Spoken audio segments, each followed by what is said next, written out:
Nadia and I were married in Leston.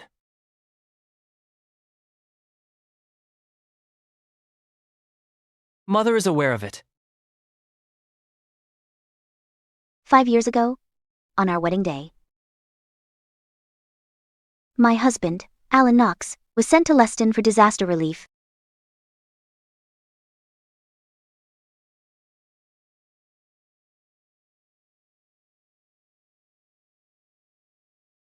It's all thanks to you. For the past 5 years, I took care of his family and managed the household while waiting for him to come back. You've done a great job. Now, he has returned in glory.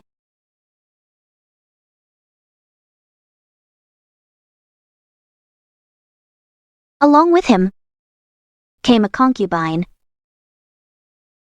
a son, and a daughter.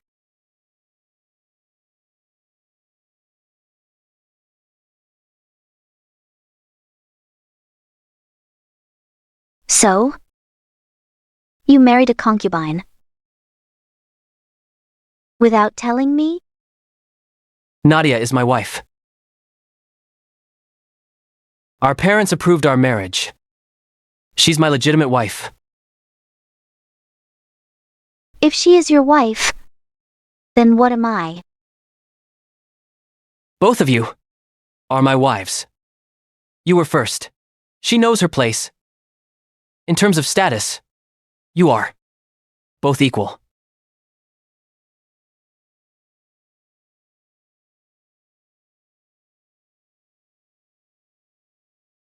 We may be married, but we never consummated it. Nadia has given me a son and a daughter. It's been hard for you to run the household, so she yielded willingly. Yes.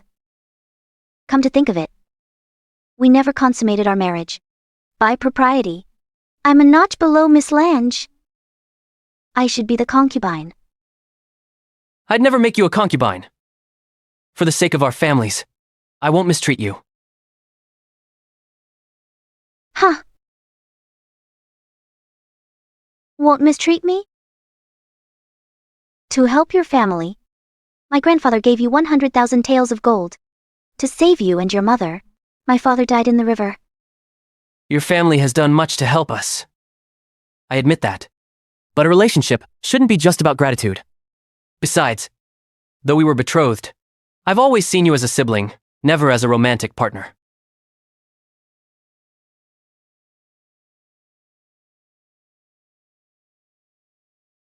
Nadia and I are each other's soulmate.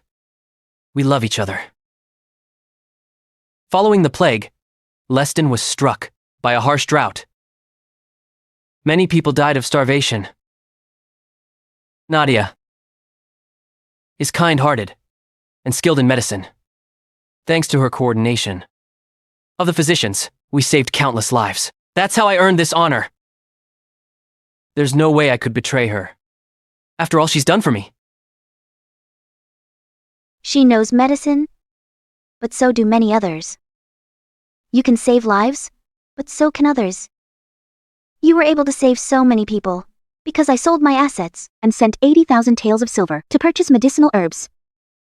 Elise, you got your wealth from your grandfather. Merchants profit by exploiting others. It's only right for you to use that money to help the people. Exploiting others? How much did this new outfit cost you? Was it bought with my family's money? You! How did you get so petty?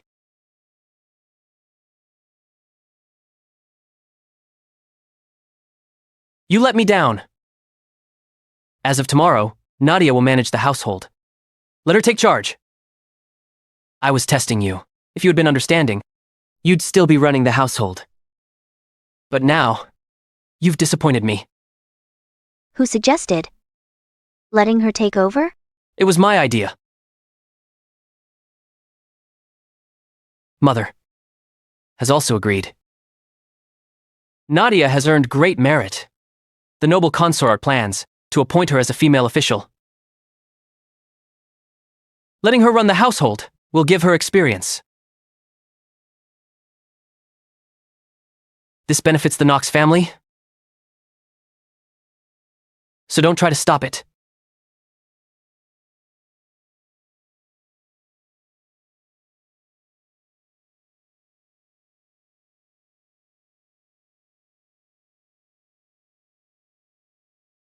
What an ungrateful betimed stod! Had you not worked tirelessly to find a cure for the plague, His Majesty would have killed him. Exactly. How dare he take another wife? Miss Shelby, what's your plan? Divorce him? Great! I agree. Mr. Shelby Sr. is gone, leaving us without family or support. Miss Shelby, how will we manage after you divorce him? I'll find a way. At worst, I'll bring you back to Jowl. Even if all we can do is simple jobs, we'll get by. To help Mr. Knox with the relief efforts, you used up all 100,000 taels of your assets, but you still have Harmony Hall from Mr. Shelby Sr. Everyone in Jewsit knows. Harmony Hall brings in steady wealth. Mrs. Knox loves money above all else. I don't think she'll let you go easily. Donna, lock up the rest of my belongings. And organize the accounts. Heidi, guard the door. Don't let anyone in. Yes.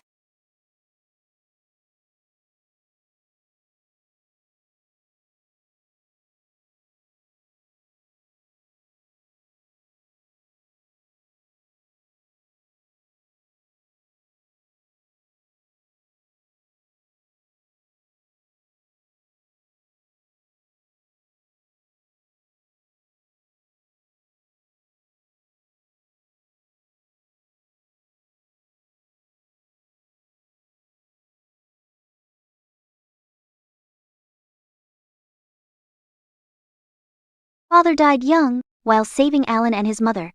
Mother died of grief. Grandfather and I leaned on each other for years. As grandfather aged, many started coveting our wealth. I contributed all our wealth to the royal treasury and won His Majesty's praise. If everything were entrusted to you, I fear you wouldn't survive long. After you marry into the Knox family, only spend what I gave you for the wedding. Never mention the millions of taels in cash. That's my secret savings for you.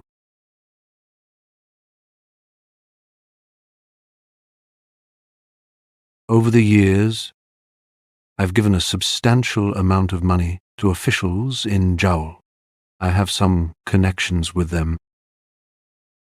If Alan ever wrongs you, and you need to escape, they will stand up for you. If they decline, just send them more money.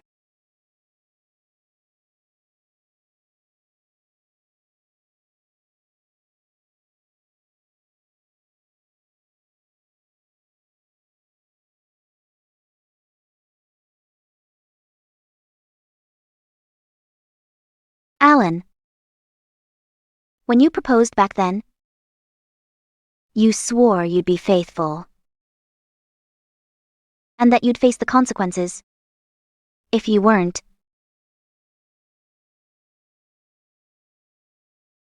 Kyle. I promise to care for Elise. And be faithful to her. In this lifetime.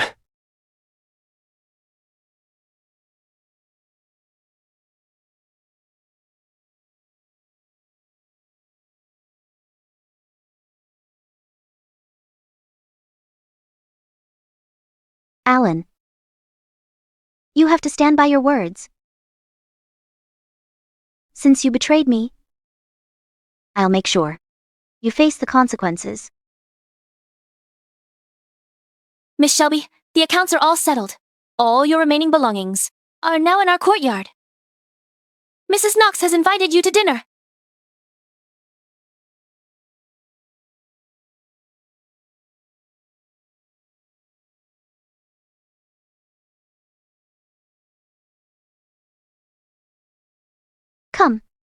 Let's go meet them.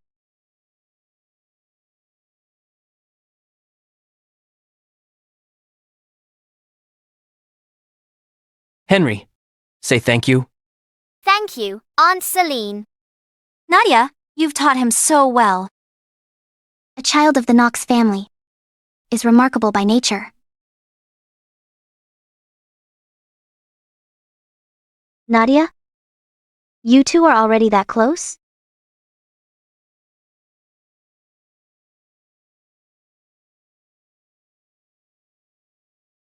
Elise. Henry. Hurry.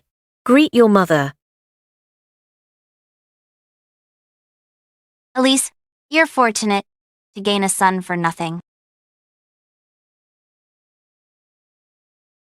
Elise, you've never given birth, so you must be inexperienced with children.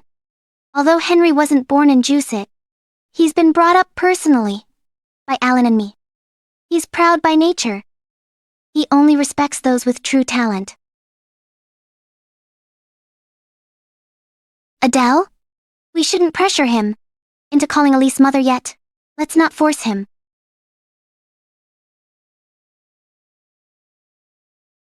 There's no need to call me mother. Alan and I have never been intimate. I could never have had a son of this age. Besides, I'm still Alan's legitimate wife. There's no need to rush things yet.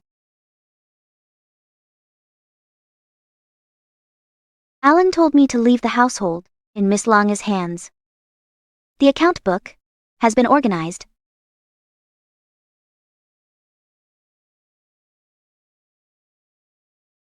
Nadia is virtuous. The finances should be managed by a reliable and trustworthy person. Alan, that's inappropriate.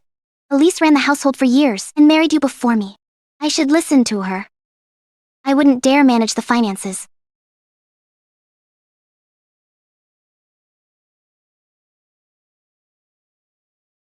Nadia, don't worry. Elise knows exactly why. I want you to manage it. Nadia, you're capable. You can run the household well. Alan, I'll soon take office. As a female official, managing the finances means handling money, which I have no interest in. Besides, Elise has been in charge for years. If you strip her of power, she'll have nothing else to do. Some things must be entrusted to you. As for Elise, she knows the reason. I'm taking her power away. Elise, are you genuinely willing to let go of the finances? The account book is here. Of course I'm being genuine. No need to force yourself. Or do you think I can't handle it? And will return it to you eventually? During our time in Leston, I even oversaw affairs at the prefectural office. Household matters are easy for me. I've always been firm in my ways, and like men, I value honor and virtue. My word is my bond. Throwing tantrums or making empty threats, it won't get you anywhere with me.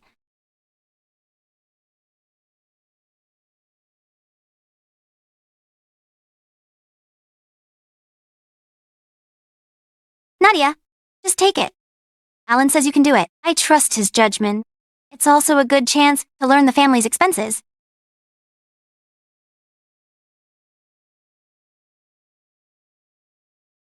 Why is there a deficit of almost 10,000 taels?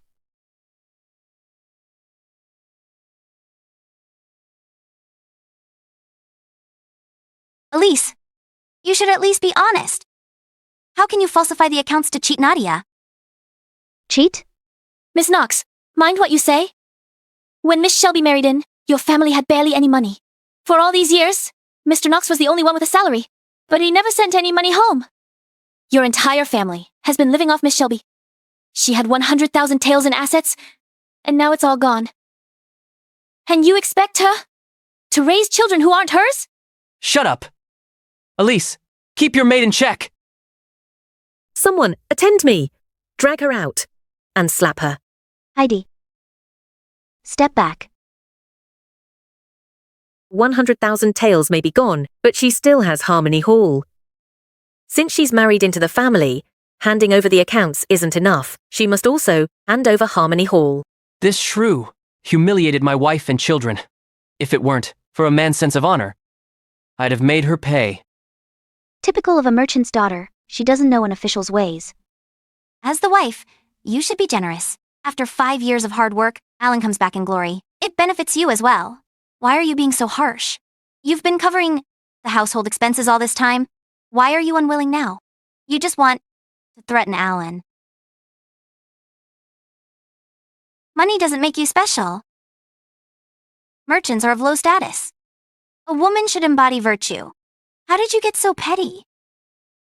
Since you say so, I take it, you want nothing from a merchant's daughter like me.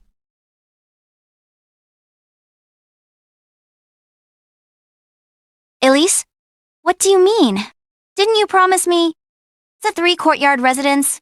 It's already on my wedding gift list, sent to the Yates family. That's right, Elise. You mustn't speak carelessly. Our family can no longer measure up to the Yates family. If the residence isn't in the wedding gifts, they'll call off the engagement. Elise, how dare you? From now on, Miss Lang runs the household. It's only right that she oversees Celine's wedding arrangements. I've turned in the account book. I'll take my leave. Wait, you can't leave. You must give me the house. Stop. Look at you. How could you act so disgracefully? If I had known, I'd have sided with Elise. You! Celine, I have some money. I'll buy you a 3-courtyard residence. Your wedding will be magnificent. Really? Yes. This is my duty. In an official's family, what matters is dignity and integrity. You can't put a price on everything. Nadia, you're the best. That damned Elise. She thinks a house can make us yield? My son is now a prefect. He'll be joining the Ministry of Revenue soon. She's just an orphan. I'll make her beg on her knees.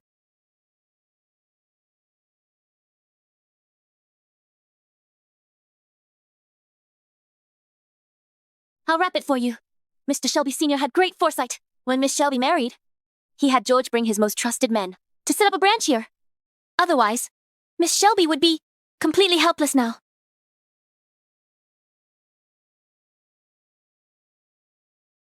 George, Miss Shelby is here.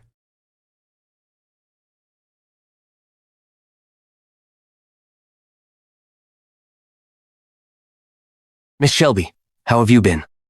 Are you here to see Oscar? I'm just stopping by. Please come in. This way.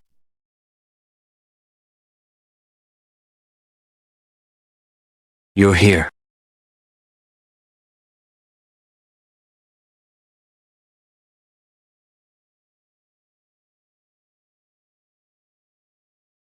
Nutgrass rhizome.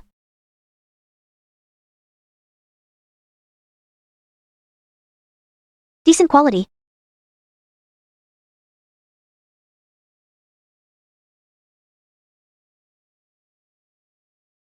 Take a look.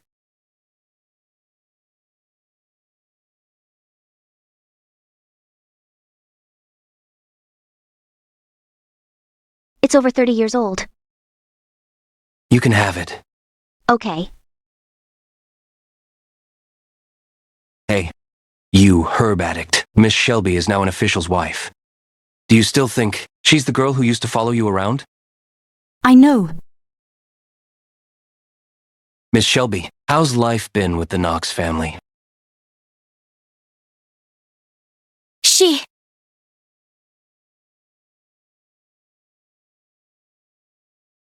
I'm doing well.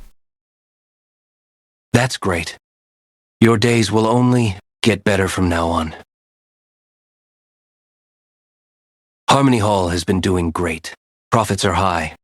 By the way, Mr. Knox just got back from Leston. Though he has earned merit, he's not officially appointed yet. He might need a substantial amount of money to build connections later. Shall I get you some money? I have money at home. No need to worry. We'll head back first. All right.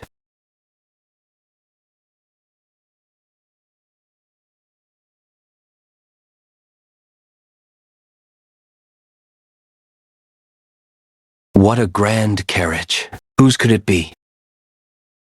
Welcome in. That physician cured my cold last time. Don't cry. We'll get to go home in a few days. I feel upset for you. I'm not upset. Donna, settle the remaining payment for the house. Miss Shelby, what are you up to? Surely, you don't plan to give it to Miss Knox? We have no house in Juset. Where will we stay if we don't buy one? Do you really want to return to Jowl? Great! We finally won't have to face that old hag every morning. Take me to Mr. Clark's residence. Yes. A few years ago, Mr. Clark once came to Shelby residence to help the Crown Prince raise funds. Since I arrived in Juset, Mr. Clark and his wife were very kind to me. Last time I went to the palace, it was Mrs. Clark who brought me in. I hope all goes well this time. Grandfather, I ask for your blessing.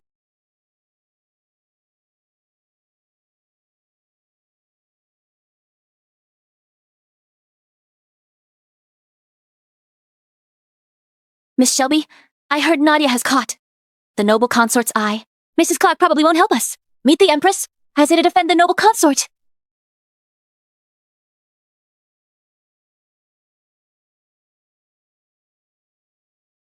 Elise, His Highness wants to see you. Come with me.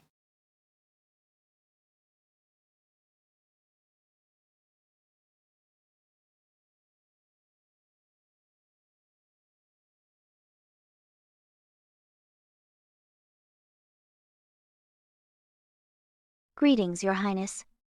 Mr. Clark. Rise. Her Majesty has heard what happened.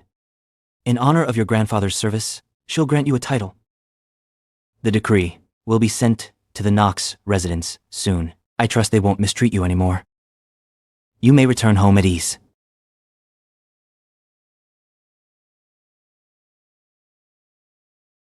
What? Is that not enough?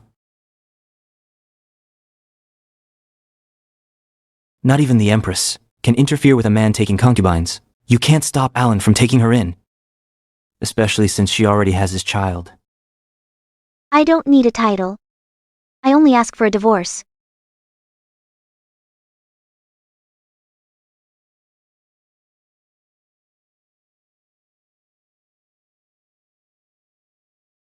Catch this. I want that one. That one?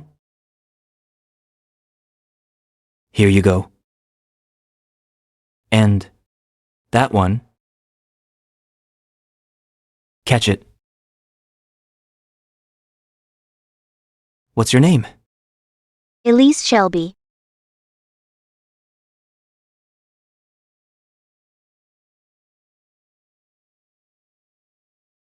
What's your plan? After the divorce? I want to live free and be master of my own fate. Miss Shelby, living on your own may seem free, with no family to bind you. But your grandfather was once the richest man in the land, without a husband to rely on. Someone like you will be a target, and it may well cost you your life. Living on my own may not be easy, but living in the Knox residence is worse. I'd rather die, a free woman, than be mistreated and rot away in that house.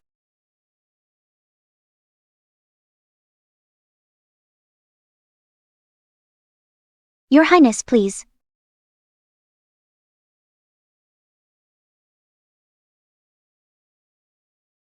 Since your mind is set, I'll allow it. But I must remind you, I despise those who break their word. Once you walk out that door, there's no turning back. Even if you can't let go of Alan Knox. I will never regret it.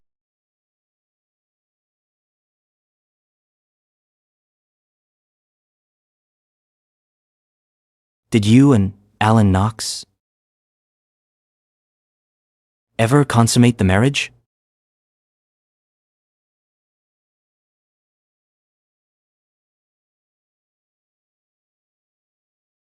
No.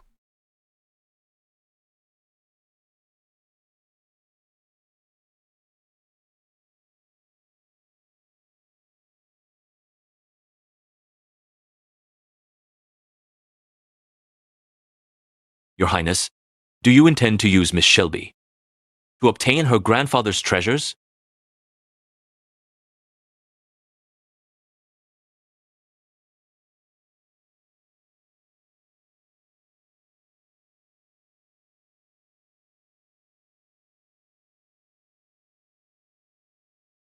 Nadia. Alan, there's something I must tell you. All right. Sit down first. I went to the broker this afternoon to settle the remaining payment for Celine's house, but he said Elise had already paid it off. The house is now hers. So she's come to her senses and bought it for Celine? That's what I thought too. So I went to Serene Haven to thank her on your behalf. But she wouldn't let me in. Her maid even blocked the door and scolded me. Mr. Knox, they had no respect for Miss Lang. Donna mocked us, saying we were delusional, that Miss Shelby bought the house for herself, not for some unworthy person. That maid is outrageous. I'll beat her to death. Calm down. Maybe Elise is too soft, which is why her servants are so bold. I'll teach them some manners for her.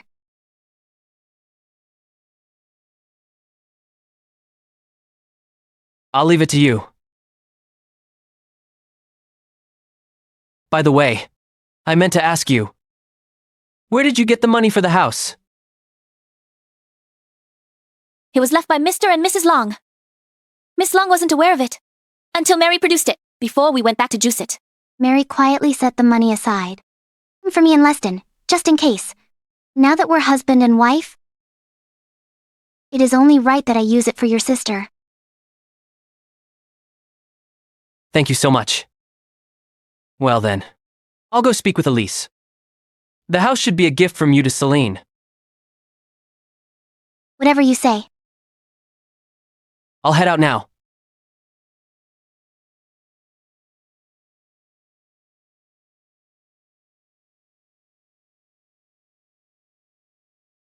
Miss Lange, if Mr. Knox finds out we kept the relief funds for ourselves. If you say nothing, no one will know. Understood.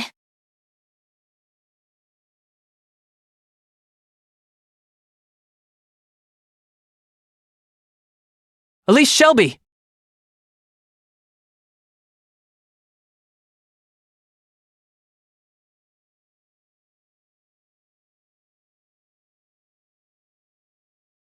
Did you buy the house, meant for Celine's wedding?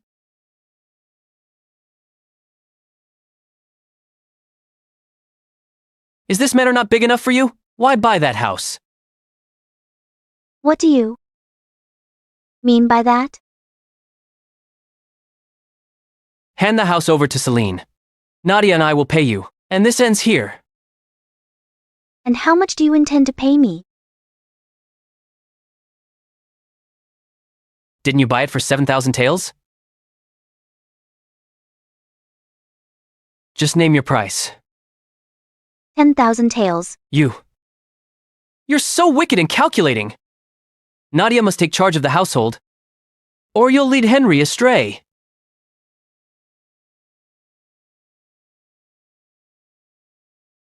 You think doing that will stop Nadia from joining this family? Let me tell you, impossible.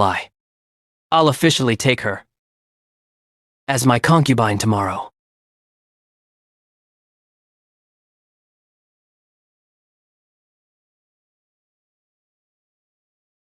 Alan Knox. Don't forget. I sold my property to support you these past 3 years. You owe everything you have to me. You only helped me. For your own gain. Listen. Stay here and reflect on your actions. You're not to leave without my permission.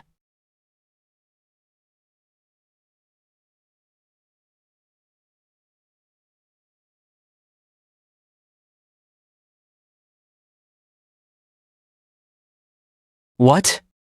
You want me to share a bed with her? Elise is a good girl. She only makes a fuss because she cares. Once you consummate the marriage, she'll naturally put you first. That can wait. Mother, what she did is unacceptable. She's still young. It's fine if she makes some mistakes. But don't forget, she used her own money to support your relief effort. She's a kind-hearted girl.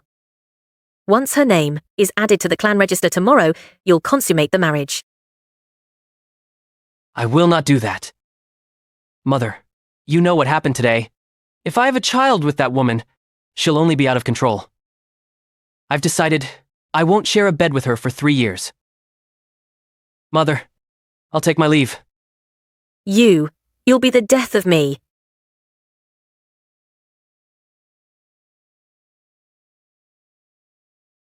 Mother, why are you still trying to bring Alan and Elise together?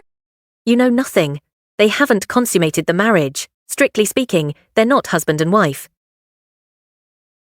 You mean she is still a maiden? That's right. Mother, since Alan doesn't like her, we can find someone to spend the night with her instead. Then we'll have her wrapped around our finger.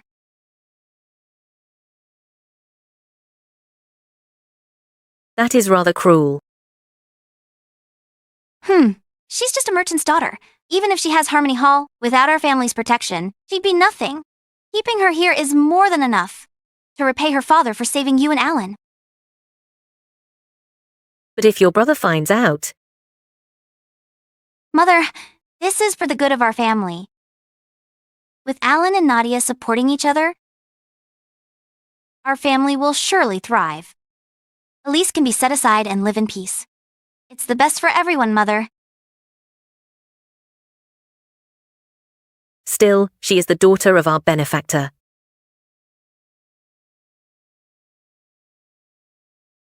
We must look out for her.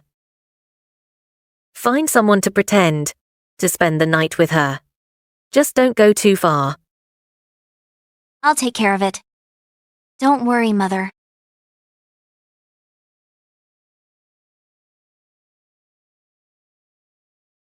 Elise Shelby, you took my house, so I'll take your innocence. Let's see how you can still hold your head up after this.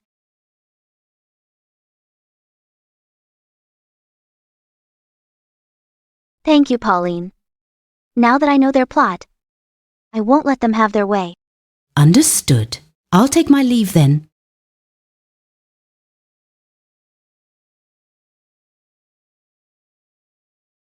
Disgusting! How could a noble lady be so despicable? All you want is a divorce. The Knox women are so vicious?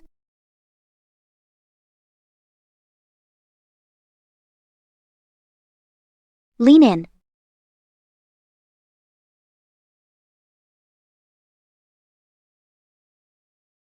Miss Shelby, isn't it a bit too much? Too much? Without Miss Shelby, Alan Knox would be nothing.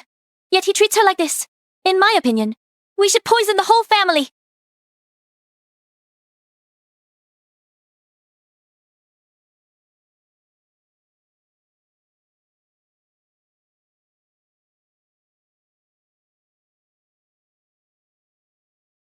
So you're Sam Fisher, the night soil man? Lift your head.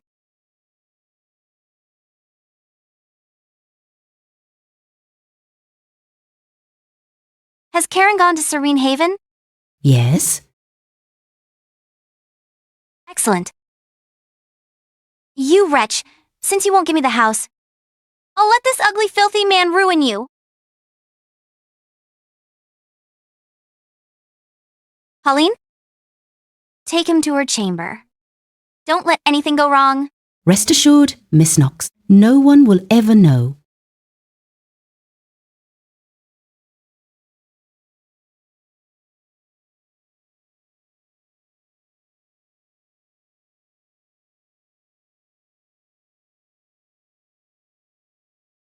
Miss Shelby, Aren't you supposed to be by Adele's side? What brings you here? Miss Shelby, Mr. Knox will be spending the night here. Mrs. Knox sent me to bring you some pastries.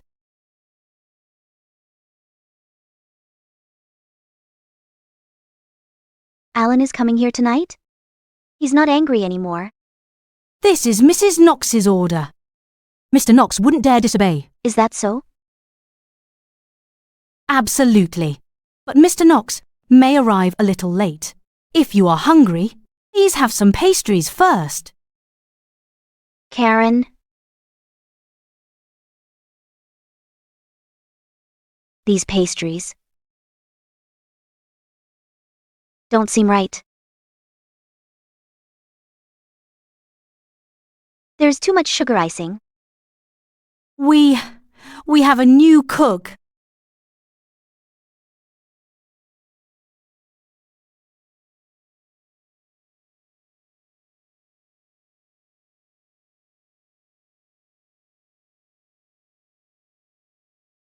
Thank Adele for me. You may leave. Yes, I won't disturb you further.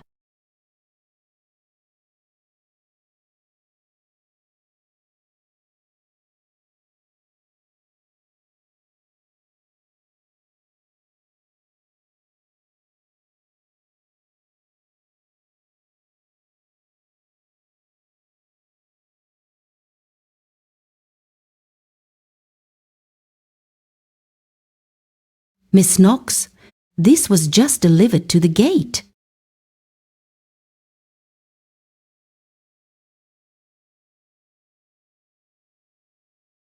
It's Gideon's pendant.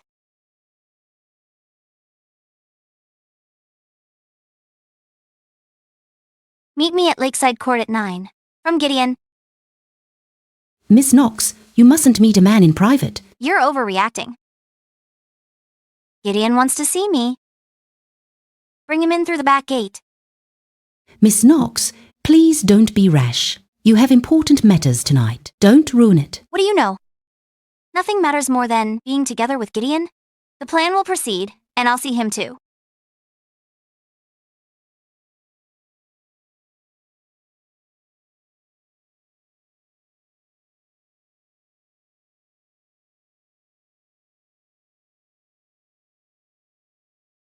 Gideon?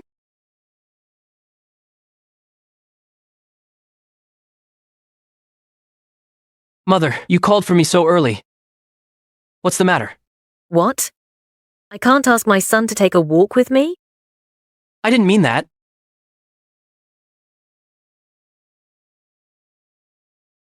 Why would Celine choose this place?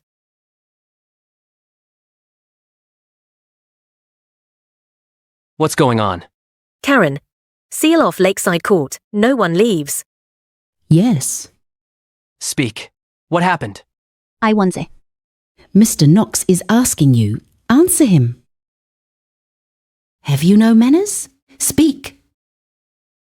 I saw a man and a woman on the bed. The woman looked like Who? like Miss Shelby. Nonsense. How could she be in that room? But it looked just like her. How dare? Cut it out! Mr. Knox, you mustn't go in. Move!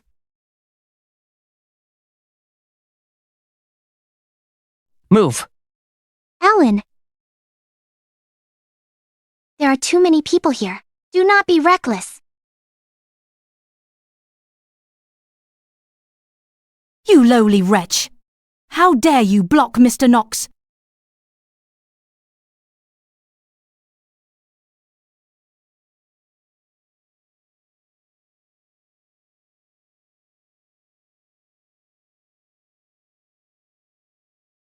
Mother, if she's really inside, We can forget any past favors. Our family honor comes first. Alan, don't make assumptions. Maybe she was just upset. And did something foolish. Upset? She's my lawful wife, the lady of this household. What's she upset about? She has been causing trouble and making you suffer. A merchant's daughter, like her, cannot see beyond herself. Alan, perhaps things aren't as bad as they seem. If it's true, how can I face anyone after this? Mother, I only have one request. No matter who's inside, if they've shamed this house, they must be punished by law or clan rules. Alan, Adele has a point. Don't let anger cloud your judgment. If it really is as you think, then we... All right. Don't speak up for her. If she's done something disgraceful, she deserves punishment. Being a merchant's daughter isn't an excuse. Open the door. Elise, is that you inside? Fine. I shall see for myself. If it is Elise who has disgraced our family. It is quite a crowd.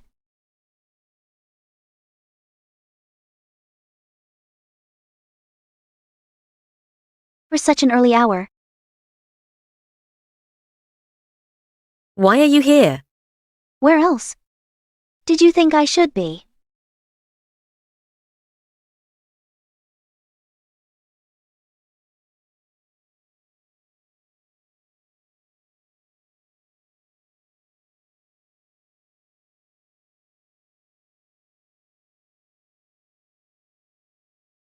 Celine? Celine. Celine, Alan, you're here so early. You bastard. You. Alan, don't be angry. Your sister had people let me in last night. Don't worry, I'll take responsibility. Celine, I'll be back and take you as my concubine. Mother. Adele, sit down. Elise, you're truly vicious. What do you mean by that? Stop pretending. Was that the son of the Yates family? Yes. It was the second son of the Yates family. Oh, I thought it was Gideon Yates. Celine is an official's daughter, after all. How could she let a man stay the night? Perhaps someone helped her. It was you. You framed Celine. I didn't tell her. To sleep with a man. You. Watch your words. We must report this to the authorities. She plotted against Celine. She's so wicked. Throw her in jail. Drown her. Report this? Great. I'm also planning to do that.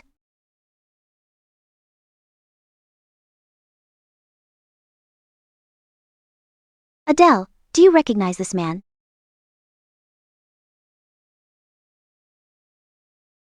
Adele, do you recognize this man?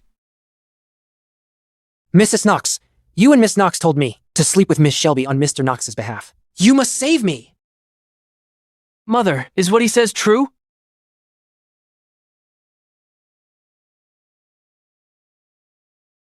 Celine only had him wear your clothes and share a room with Elise to fake the consummation. She never intended to ruin Elise's honor. But Elise, she's so vicious.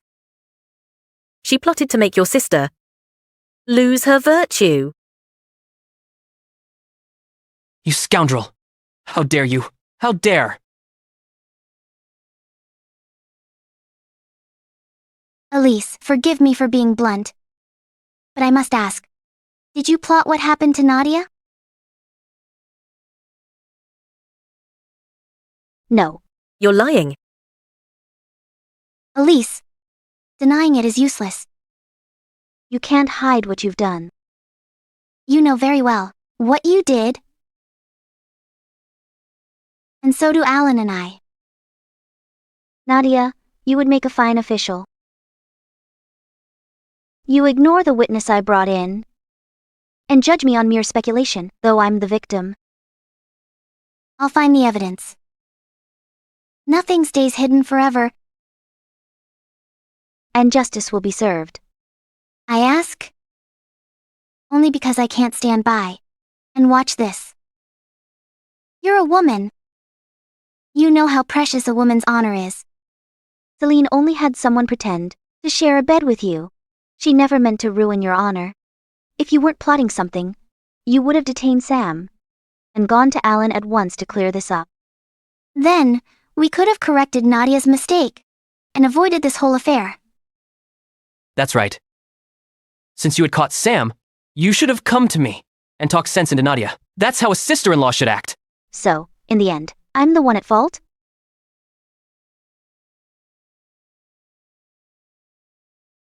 Of course, it's you. You're cruel. And vicious at heart.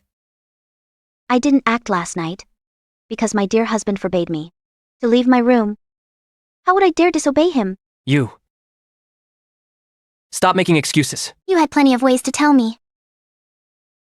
You just didn't want to because you'd already arranged everything.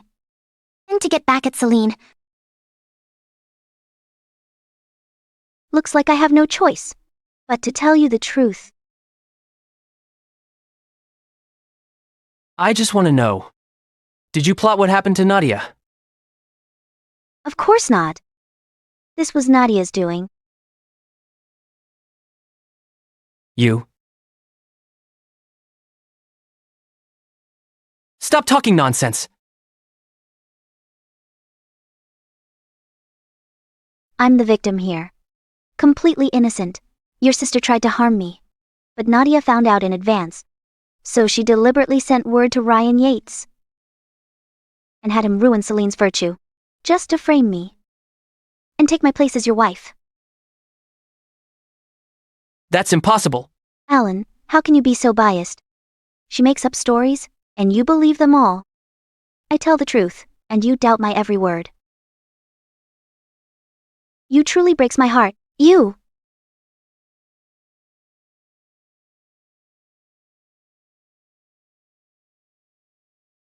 If you want to play judge and interrogate me, wait until Nadia becomes the magistrate. Otherwise, Nadia, you're just a mistress. You have no right to question me. You. This is terrible. Miss Knox tried to end her life. What? Celine.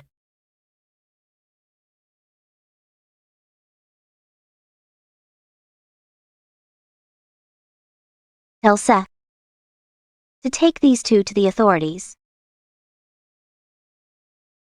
Yes.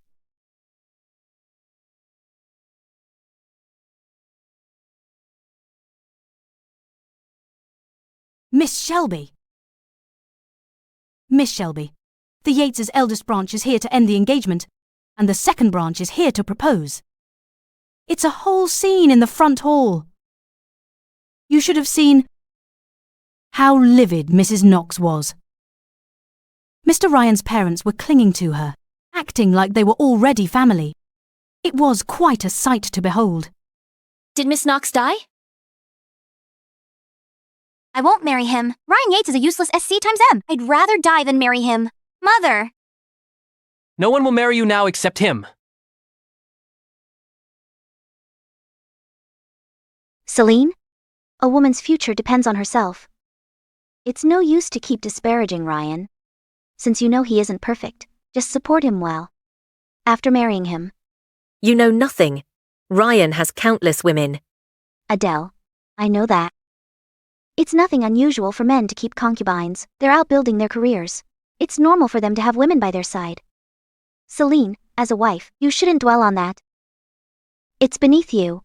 Easy for you to say. Aren't you clinging to my brother now? Do you think no one sees it? Celine, how could you be so rude to Nadia? Sit down.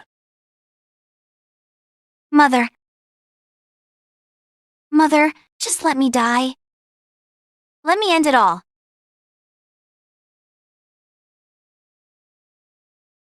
Don't worry. I won't let you suffer for nothing. Since Elise ruined your life, I'll have hers ended right here. You'll get Harmony Hall as part of your dowry.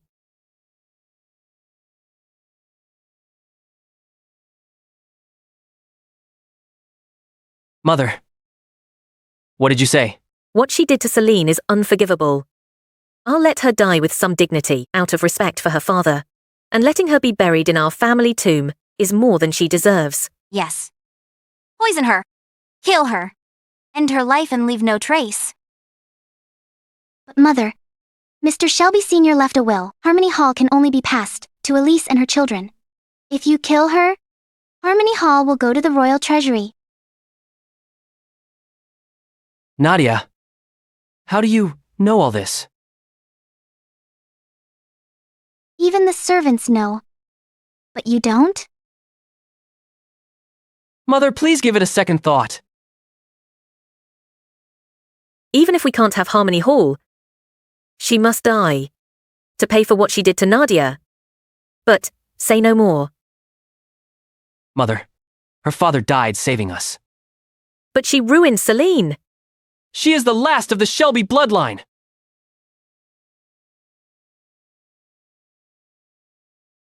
If you care so much about their bloodline, then consummate your marriage with her.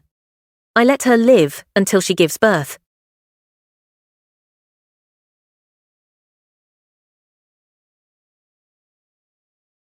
Fine. I'll consummate our marriage. But until then, you're not to touch her.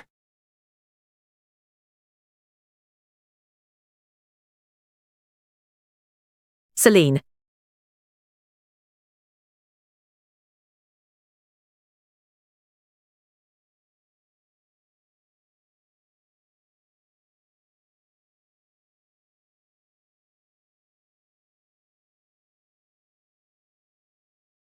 All of you, leave.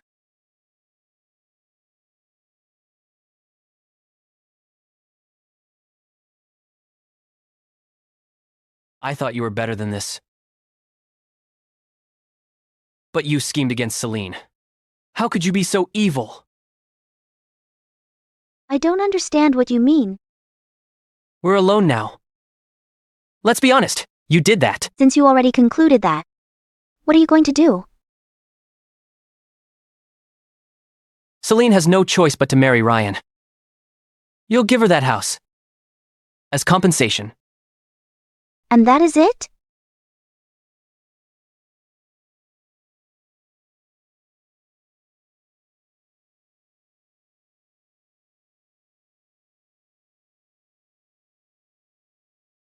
I'll stay here tonight.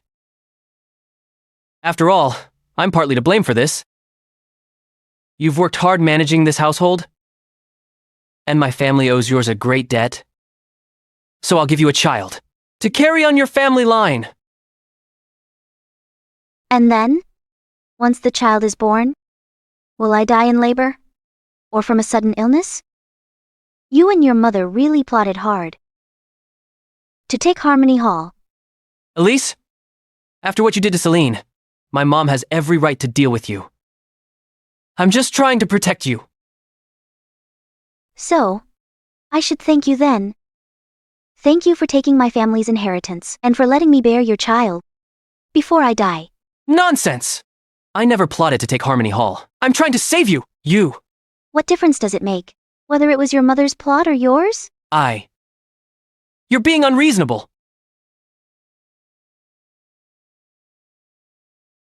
You keep saying you want to repay my father. Fine. If that's the case, then give me a letter of divorce. Let's end things, once and for all.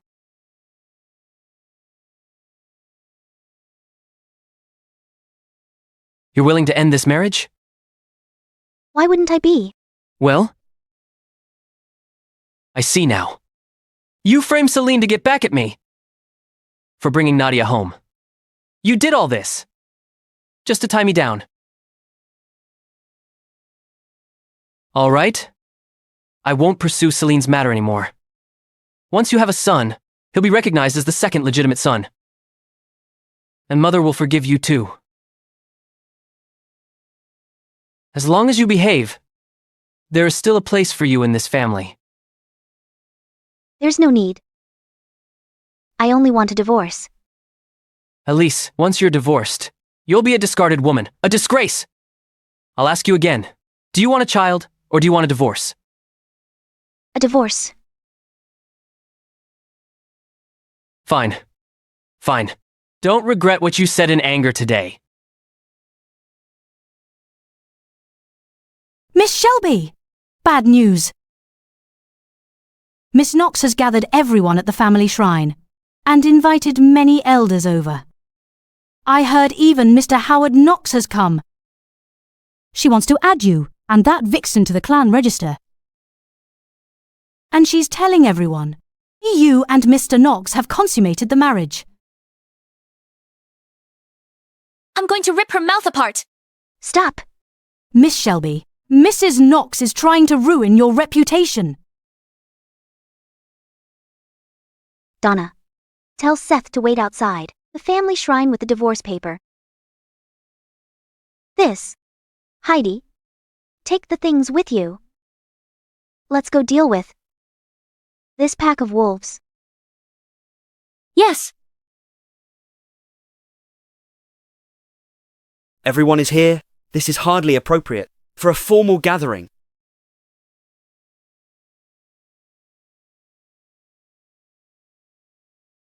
Greetings, Mr. Howard. Adele. You're just a merchant's daughter, and you've joined our family for some time now. Honestly, you're quite fortunate. Your mother-in-law has invited us all to add both your name and Nadia's to the clan register. Henry will be adopted under your name, so he can care for you in your old age. This is a great blessing. Add me to the clan register. I asked for a divorce. Why are you still adding my name?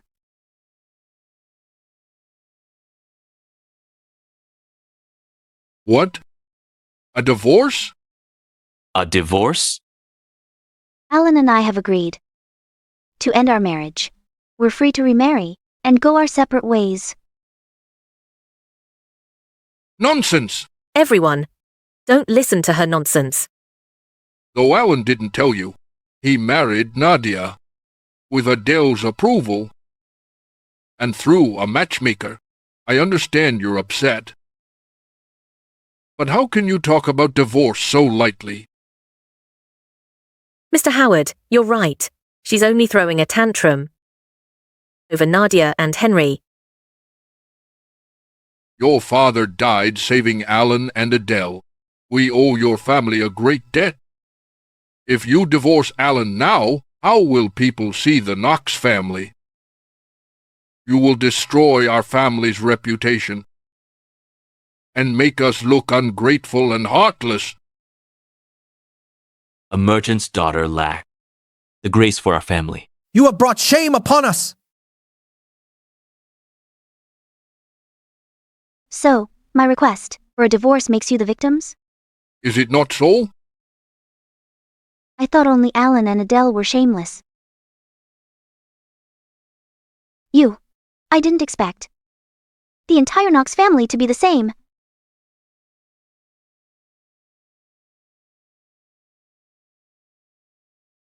Elise, stop talking nonsense! I've run this household for 5 years. I cared for your mother and sister, and never asked for anything in return. You kept a mistress, had an illegitimate child, and now you want me to adopt him? All that talk is nothing but a ploy to steal Harmony Hall. I, and you people, clearly know the truth. Yet you keep preaching righteousness, just so you can get a share of it. Shut up! Mr. Howard, your son once owed a massive gambling debt. If not for my grandfather's help, you would have lost your post. Now my grandfather is gone. Instead of repaying that debt, you have the cheek to lecture me? Stop it. Insolent! You lowly wretch, shut your mouth. A married woman Challenging the elders? This is outrageous! Exactly. A girl from the merchant family is indeed uncouth. We can't let someone like her be the matriarch of the Knox family. Everyone, as you see, Elise is unfit to be the lady of the house. Alan's rightful wife should be Nadia. I thought Adele was going too far, but now I see you're truly insolent. Nadia will be listed before you in the clan register. From now on, she'll be in charge of the household. That's right. And you'll adopt Henry as your own. Your merchant ways make you unfit to run Harmony Hall. So, it'll be transferred to Henry today. And Nadia will manage it.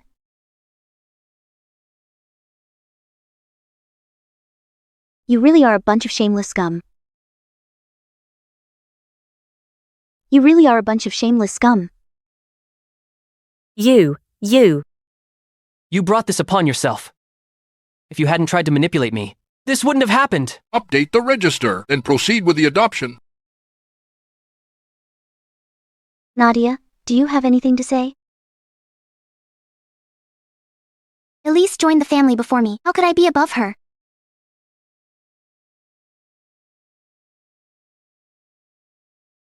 You deserve it.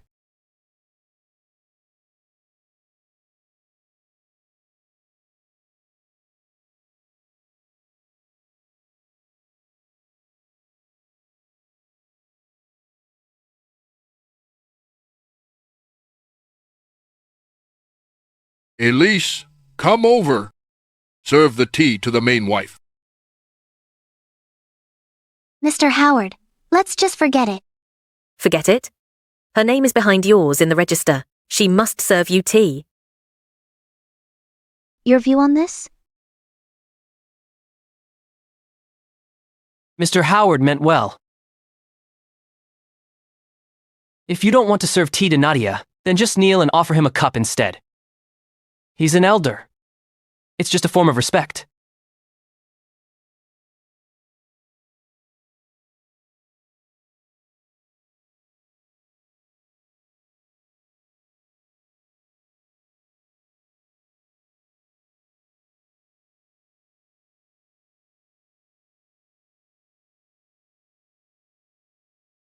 How dare you? This. Elise! You old scoundrel! You think you're worthy of my tea? How dare you humiliate me? Guards! Punish her! Mr. Howard, no one will come. You. Donna! Heidi!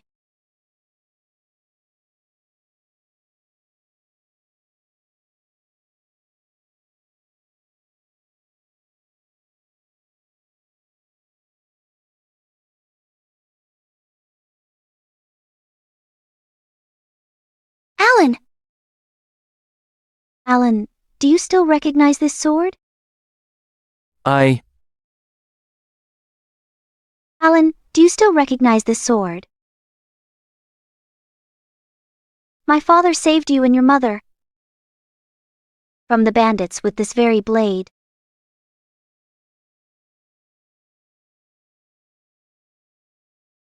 Later, those bandits stabbed it into his chest and took his life. The sword is here, and so is the bloodstain. Alan, with this sword before you, can you truly say your conscience is clear?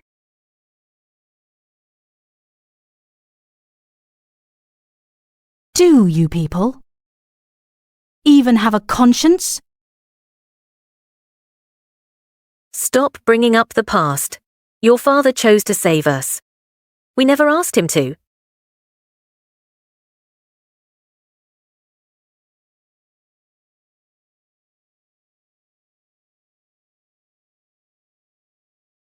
Fine. Let's just say my father meddled where he wasn't wanted.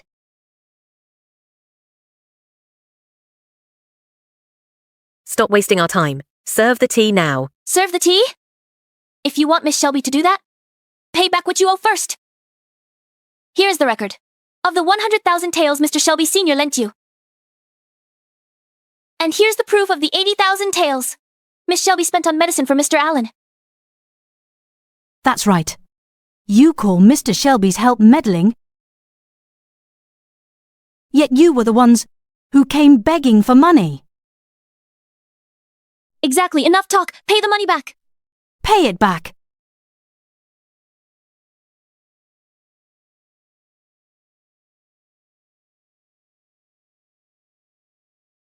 We didn't force her to use her money to help Alan. As for the money her grandfather lent us, he was just trying to buy his way into high society. We could easily borrow a measly 100,000 taels from any merchant. All right. If that's the case, borrow it from someone else and pay us back what you owe us. Elise, you're way out of line. Because you have no shame. What? Are you planning to return the money now? You can't even keep your wife in check.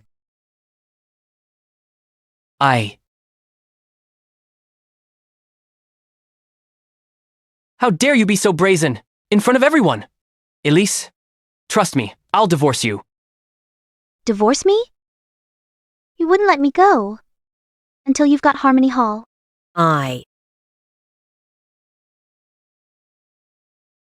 This is outrageous. Guards. Where is everyone? Mrs. Knox. Seth, grab her. Make her serve the tea. Don't let her make a scene here. Get her. Who dares touch Miss Shelby? Have you lost your mind? Seth, you lowly wretch. How dare you betray us? Someone, guards. Seth, what are you doing? Mrs. Knox? Mr. Knox? No one will come. The place is surrounded by Miss Shelby's people.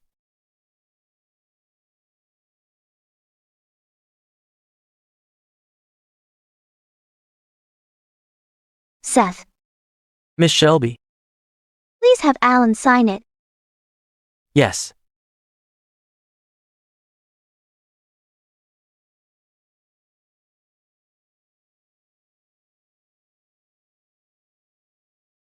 Elise, think this through. You'll be a discarded woman and worth nothing. Sign it. This has gone too far. You're just a low-born girl from a merchant family. How dare you set the servants against their master? Miss Shelby. Elise, you've turned the servants against Alan and Adele. That's a serious crime punishable by exile. Yes, a grave crime. She should be executed. Or drown her. Colluding with servants alone is enough to get her executed. Stop slandering Miss Shelby. You were cruel to the servants and pushed them to the brink, so they turned to her for help.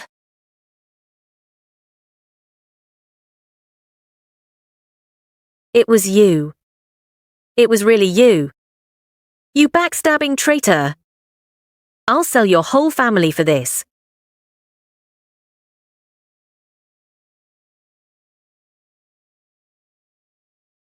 Don't call us traitors. We're just settling the score. My whole family has served you all for years. Surely our hard work counts for something. Miss Knox saw how pretty my daughter was, so she forced her to become a bedmaid. My daughter refused, so Miss Knox disfigured her face with scissors. No, I didn't.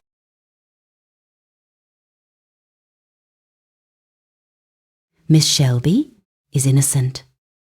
Whoever's really guilty should be put to death. I'm going to kill you. You're so dead.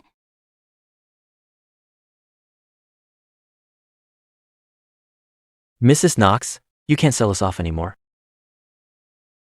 Thanks to Miss Shelby, my family and I are no longer slaves.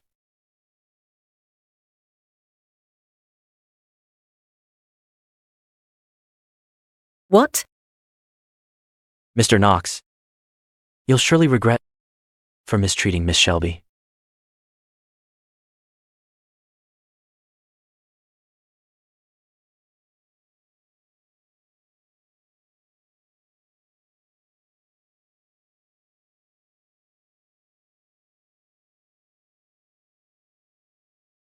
Report her! Yes, turn her in. She must be punished. I agree. Have her exiled. Report her. Yes, report her. Chop her head off.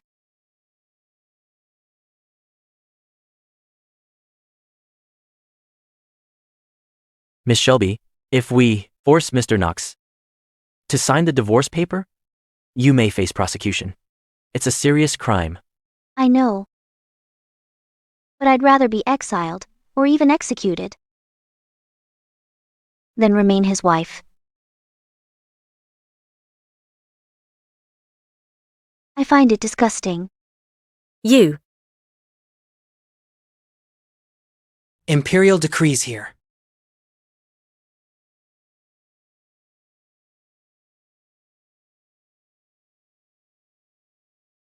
An imperial decrees here. Just in time. Noble Consort Fairchild must have made you a court lady. Hurry and get ready to receive the decree. You only had to offer tea to Nadia. But look at you. Colluding with a servant, you threatened me and Mother. Nobody can save you now. Just wait here. Once we receive the decree, we'll be back to see you punished.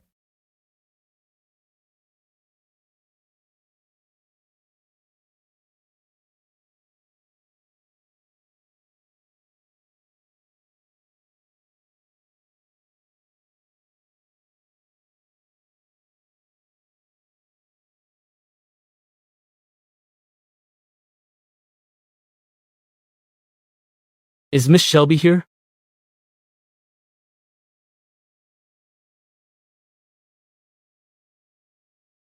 My wife's unwell today. Why call for her, Mr. Gray? Unwell? I heard your families opening the family shrine today to record your wives' names in the genealogy. So, if Miss Shelby's sick, who's handling this? Mr. Knox, please have Miss Shelby come out here. Mr. Gray, this decree isn't for her. Why bother calling her out? If it's not for her, is it for you instead?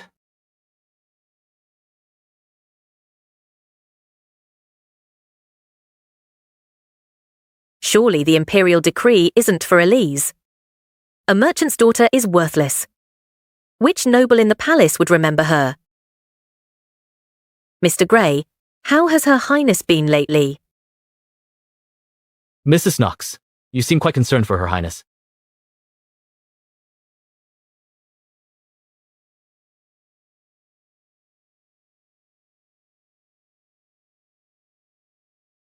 Greetings, Mr. Gray.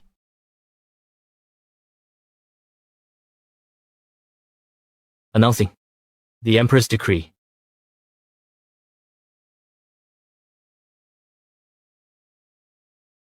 There is a woman named Elise Shelby, born to a family of loyal, righteous merchants. I feel compassion for her hardships, and hereby anoint her as Lady of Kingswell.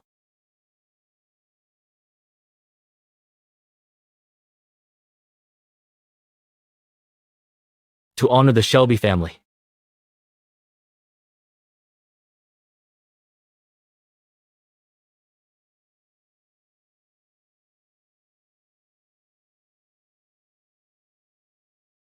Lady of Kingswell? She's given a noble title? Since the founding of Castor, even royal daughters rarely receive noble titles like the Lady of a County, not to mention a merchant's daughter. Lady of a County is only 5th in rank, but no one has ever received such a title since the Emperor's ascension. That's right. Kyle, her grandfather, only donated some money to the royal treasury. By what merit? Did he earn such honor for Elise? This honor is priceless. It must remain in our household. No matter what, even by force, they must consummate the marriage. Henceforth, Miss Shelby and Mr. Knox are joined in name, yet have not consummated the marriage. By her request, I hereby grant the dissolution of the union. Wonderful! Alan. From this day forth, the Shelby and Knox family shall no longer be bound. Miss Shelby and Mr. Knox are released from marriage. End of decree. Thank you, Her Majesty.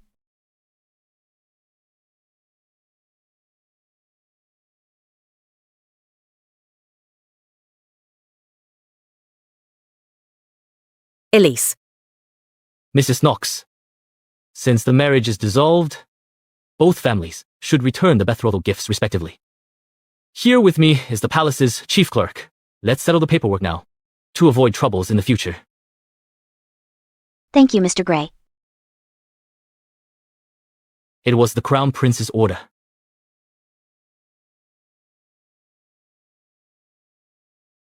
Miss Shelby, bring us the lists of bride's gifts and groom's offerings. Mr. Gray, everything you need is here.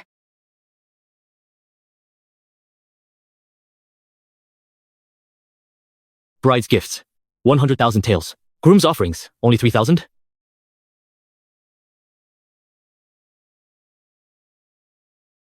What's this?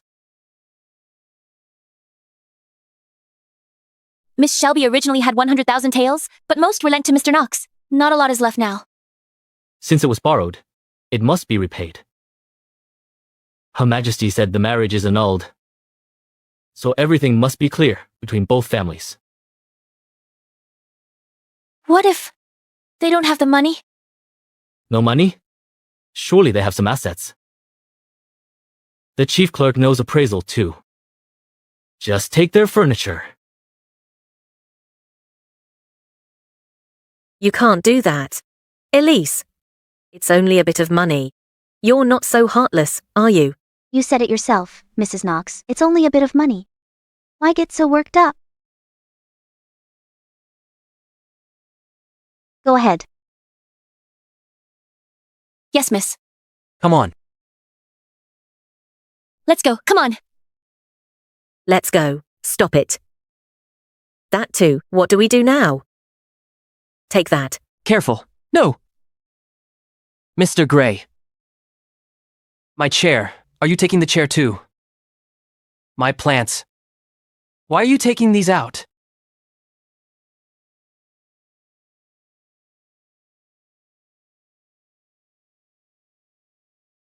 The chair is worth 10 taels each. The pear blossom folding screen is worth 300 taels. Let's just go. Wait, elders. Come back! Don't go! Elise, don't go too far. I'm only taking back what's mine. Why can't I? You. Stop moving! Stop! All of you, stop! Elise! I'll write you a note. I'll pay back with 1.2% interest. 1.2%?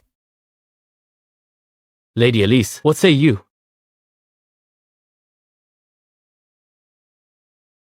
This way, please.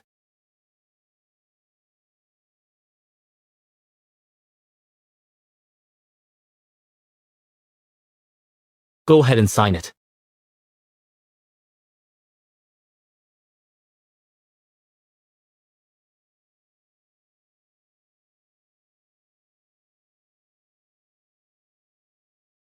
Elise. If you ever remarry, after leaving today, stop behaving like a merchant. If you keep that up, it won't end well for you, even if you marry 100 times. Mr. Knox, are you threatening her ladyship? I wouldn't dare.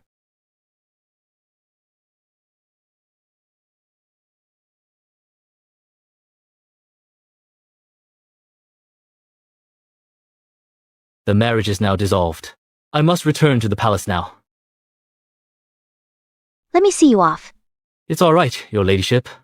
When you have the time later, don't forget to. Thank Her Majesty in the palace. Thank you, Mr. Gray. Let's go.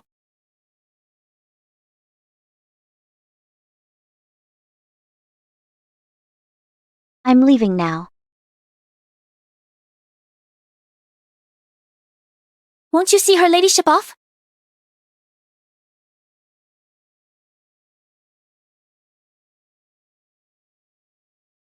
Bye, your ladyship. Come on. You. No. My screen. Put that down. I wrote you a note. Why still take them?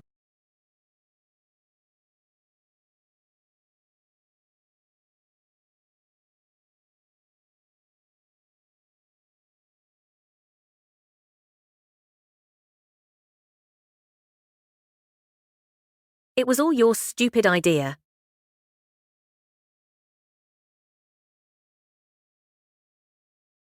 Nadia, Adele. I've always known you have grace and strength of character. Now, the Knox family is in crisis. I've thought it through carefully. It all started because of you. Nadia, I don't blame you. But if this continues, Elise surely has feelings for Alan. Otherwise, she wouldn't have sold her assets to help him. Don't you agree?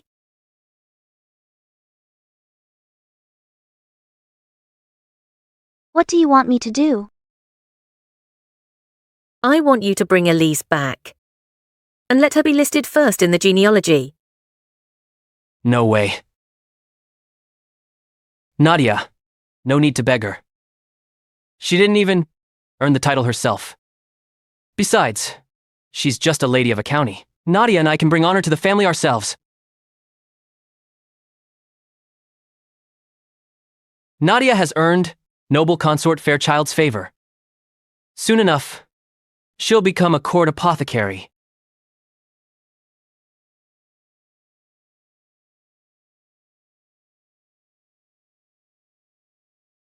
Miss Shelby, now that you're back, these are the ledgers for this quarter.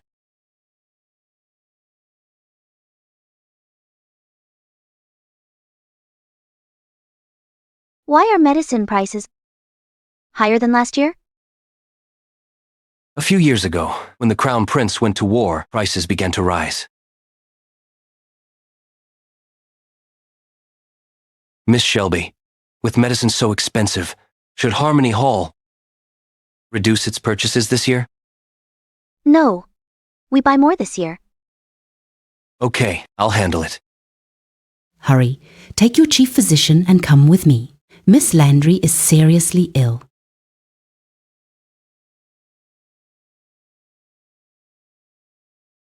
Please, this way. Miss Landry was fine when she came home yesterday, but somehow she started vomiting this morning. Her fever won't break, and she's having stomach pains. Everything she's vomited this morning even has traces of blood. Please wait a moment.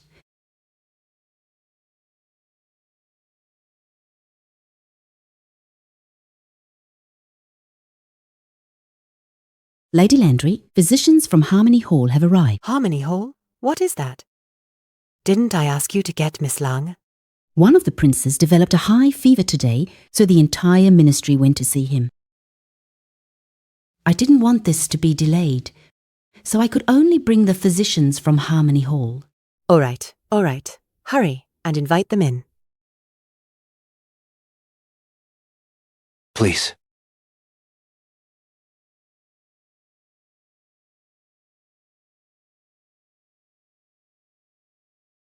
There she is.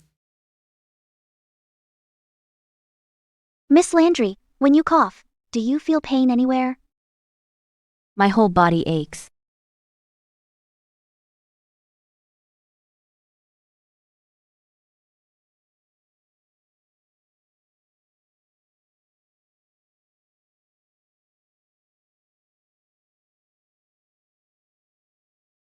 Her pulse is unusually weak.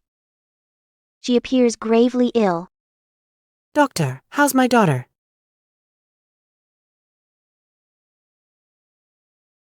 Do you mind if Dr. York check her pulse too?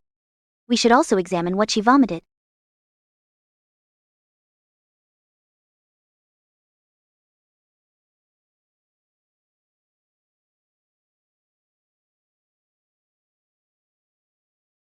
Lady Landry, allow me and my apprentice to inspect what she vomited before prescribing medicine. Go ahead.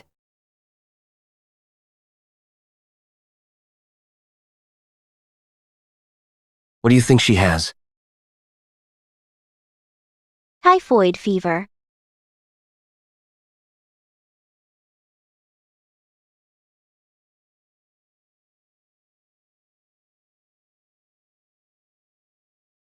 What should we do? There's an epidemic in Juicet. Have a look.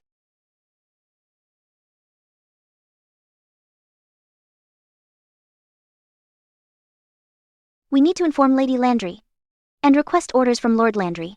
The Royal Medical Academy must investigate the source to contain the outbreak.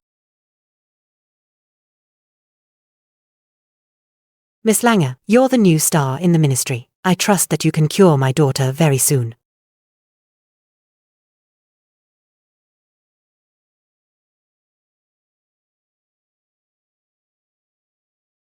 Miss Landry has a medical official treating her now. You two may leave now. What are you doing? This is madness. With this prescription, Miss Landry may not even last until tomorrow. Nonsense. This prescription is from Miss Lang herself. Lady Landry, your daughter didn't just catch a cold? This prescription will give her a high fever tonight. Then, what do you think? My daughter has contracted? Judging from her pulse, it might seem like ordinary cold, but if you feel her pulse long enough, it's easy to tell that Miss Landry's symptoms are neither cold nor feverish. The virus is aggressive. In just a morning, she's fallen gravely ill. I predict that soon, her hands and feet will become very hot, and she will have diarrhea. Lady Landry, your daughter has typhoid.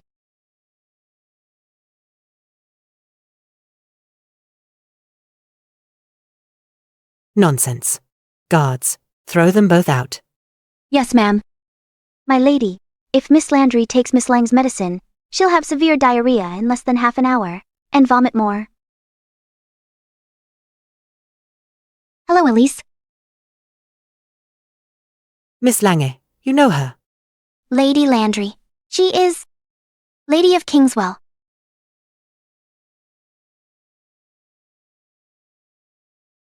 Elise, you've never seen real patients. Nothing before a patient is trivial. Every word a medical practitioner utters must be held responsible. Miss Shelby treated many patients back in Jowl. You haven't seen what Miss Landry vomited. How can you claim it's an ordinary cold? Elise, if you've treated enough patients, you wouldn't speak such nonsense. She has a mild cold. It only looks serious. Can't you tell from her pulse? Rest assured, my lady, I'm confident in my skill. My lady, Miss Landry's life is at stake. If you don't trust Dr. York and I, you may consult the Royal Medical Academy. They oversee the provinces, and know epidemic illnesses best. Elise, stop this nonsense now. The Royal Medical Academy does not come lightly. Moreover, epidemics have a source. If Miss Landry has typhoid, it must be from the outskirts. Please leave, Lady Elise. My daughter is already in Miss Lange's care.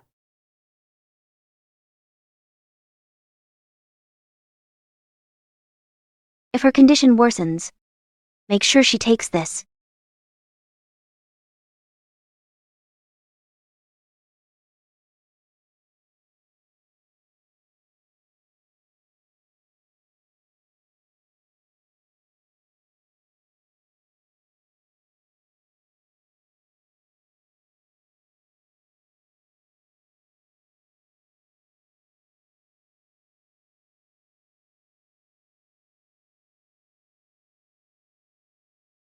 Miss Shelby, the Royal Medical Academy drove me away. What happened? Their chief looks down on ordinary physicians. He said we're just being nosy. I'm so angry. You're a lady of Kingswell now. Why won't they respect you? The title granted by Her Majesty is in name only. I don't have any backers. That's why they mock me. What should we do now?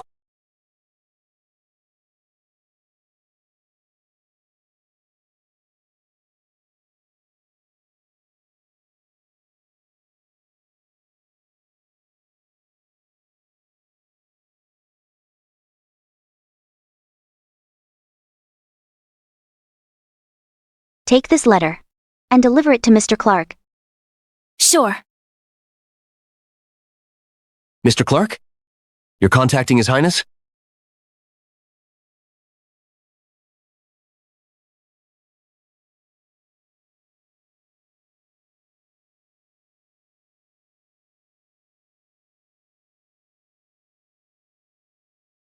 Greetings, Your Majesty. Greetings, Your Majesty. James, is something wrong?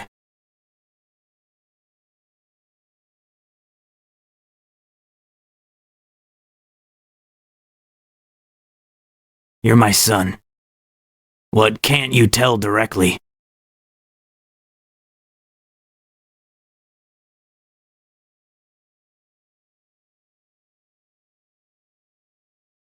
There's an epidemic in Juicet? Your Majesty, the immediate priority is to confirm the epidemic. What's your plan? I've sent my men to Landry Residence. I'm also summoning Miss Shelby and Miss Lang here. How are they involved in this? Your Majesty, I beg you to seek justice on my behalf. How can there be such an incompetent medical official? It was clearly typhoid fever, but she claimed it was a common cold. My daughter is now critically ill and is at death's door.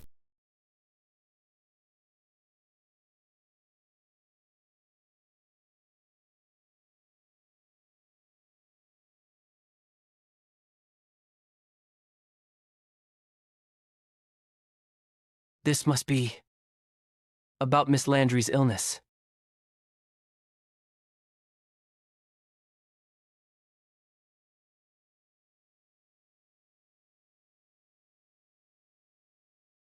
I didn't expect her to cause trouble so soon.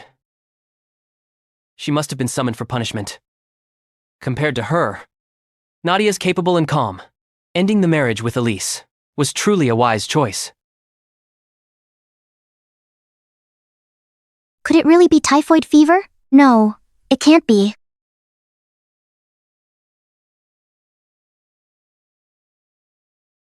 Lady of Kingswell, Elise Shelby, and Court Apothecary, Nadia Long await audience.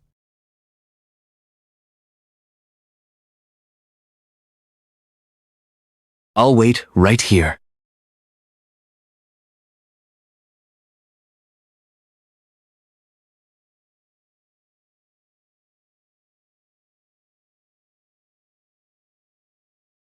I'm Elise, Lady of Kingswell. Greetings, Your Majesty, Your Highness, and Mr. Clark. I'm Nadia Lange, the Court Apothecary. Greetings, Your Majesty, Your Highness, and Mr. Clark. I'm Alan Knox. Greetings, Your Majesty, and Your Highness. Miss Lang.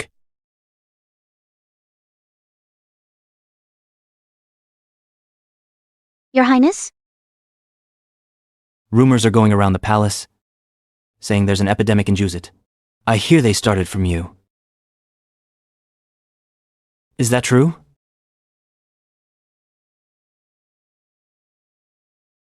No, Your Highness. Those words did not come from me. It was Lady Elise who said it to Lady Landry today. Your Majesty, Miss Langer examined my daughter and diagnosed it as an ordinary cold. Her prescription made my daughter even worse now. I beg Your Majesty to rule in my favor. It truly is typhoid. Impressive. I shall lend you my support, son. Who wrote this diagnosis? I did, Your Majesty. Are you certain you're not wrong? Your Majesty, if I couldn't read a pulse right, I'd better hang myself than cause more harm in the world.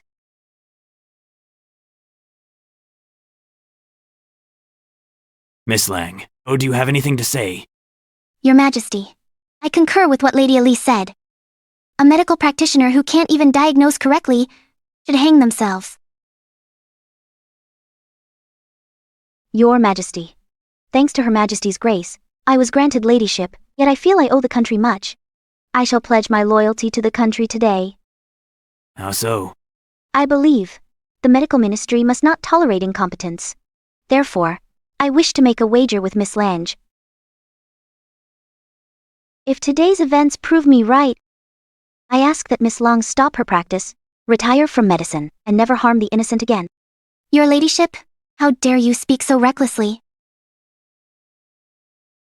Your Majesty, please allow it. Your Majesty, I'm willing to take this wager.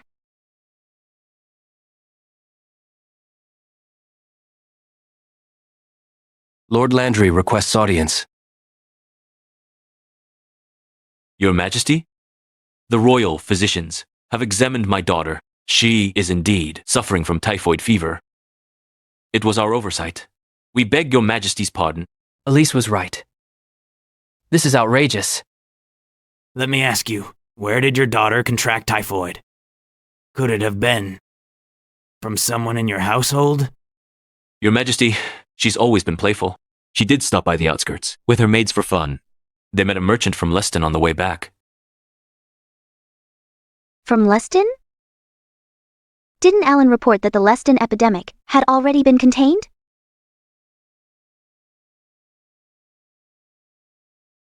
Your Majesty, our negligence nearly caused an outbreak. We beg to atone by redeeming our error. Your Majesty, I misdiagnosed in haste, not knowing Miss Landry had been away. It was my fault to have rushed things, but my medical skills are genuine. I ask Your Majesty to allow me back to Leston to complete my duty.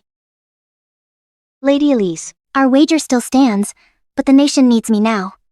For the sake of the people, allow me to go for now. Once the epidemic subsides, I'm all yours. Enough. Without you, is there no one left in my nation who can treat the epidemic?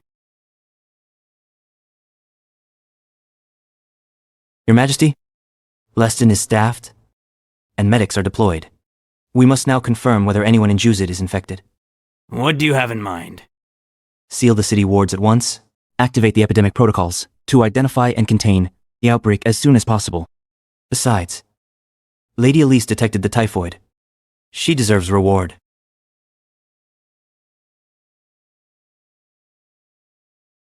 Your Majesty, Dr. York and I have come up with an analysis of the outbreak's characteristics.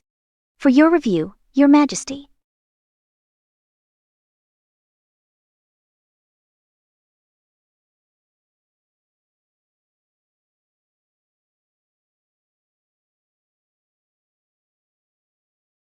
Kyle has indeed raised a capable granddaughter.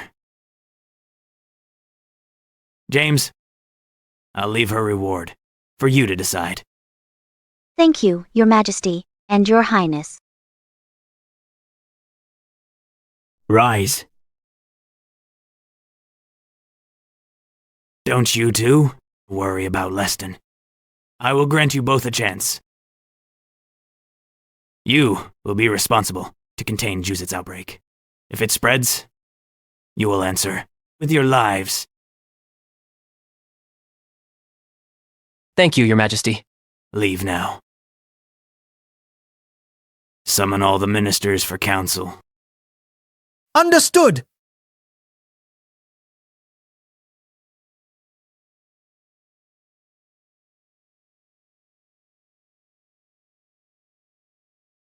Your Ladyship, hold on. Lady Landry, I rushed the diagnosis. Do forgive me.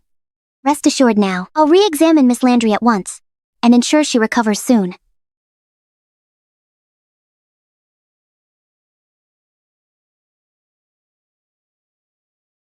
No need. I'm taking Lady Elise with me. so I won't be troubling you. Lady Landry, my wife, may have misdiagnosed, but her skills are genuine. She'll be more careful after this incident. Besides, we both serve His Majesty's orders. Your daughter falls within our duty. Enough.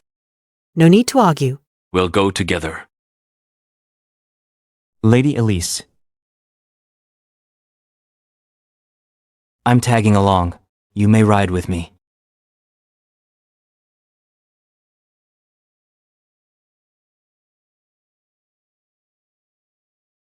Thank you, Your Highness. Miss Shelby, I'll follow by carriage.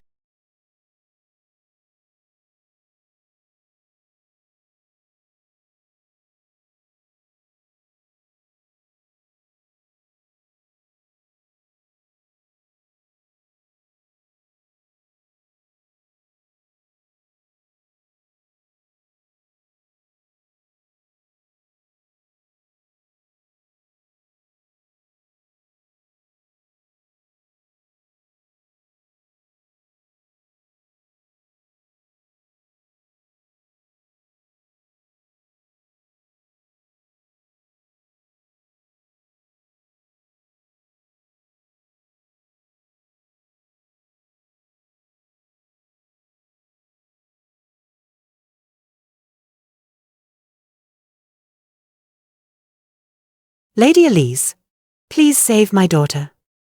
It's my fault for not heeding your advice. A whole room of physicians have examined her and prescribed medicine, but she's still having a high fever. It seems like she's close to death.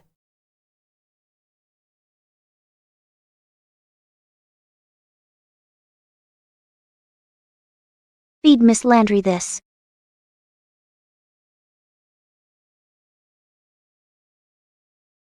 Who allowed you in here? This patient is contagious and must be isolated. Lady Landry, please instruct the staff to open the windows and ventilate the room. All right.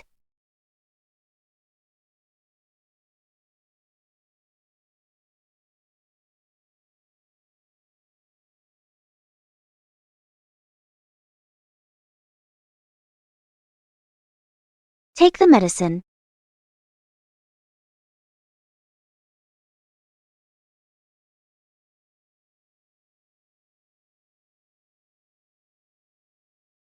The medicine contains aconite. Miss Landry's fever should have dropped considerably, but this method harms the body and doesn't last. In less than 2 hours, the high fever will strike again. How did you know I added aconite? Since you know what medicine we used, do you have a better method? This typhoid is relentless, way harder to treat than pox compendium. Repeated fevers alone are enough to kill the patient.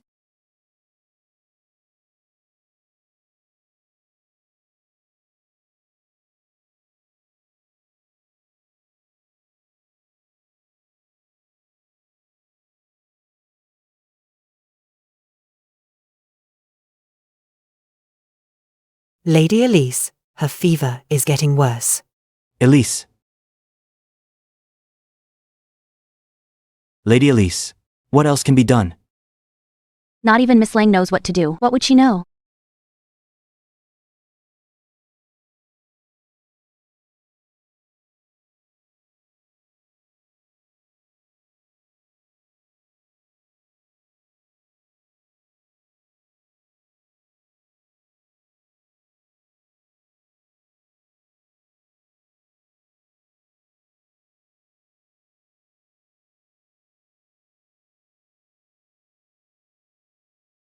Lady Elise, are you able to save my daughter?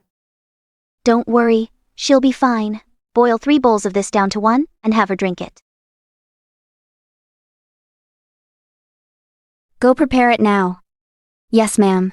How could you speak so recklessly? She's truly audacious. Dr. York, my needles. Lady Landry, please observe her temperature.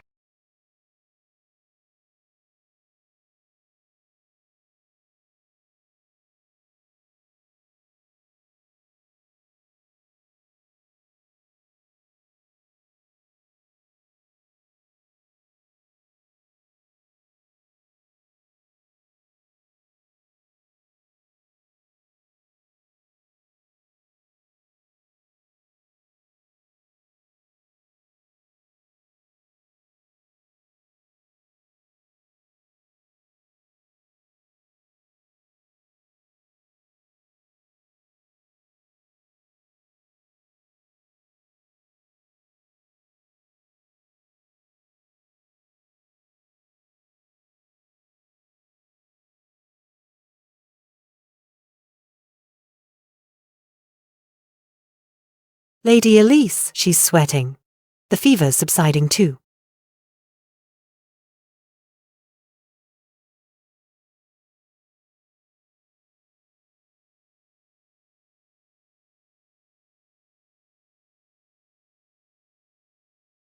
Her fever should ease for now, but continue the medicine a few more days.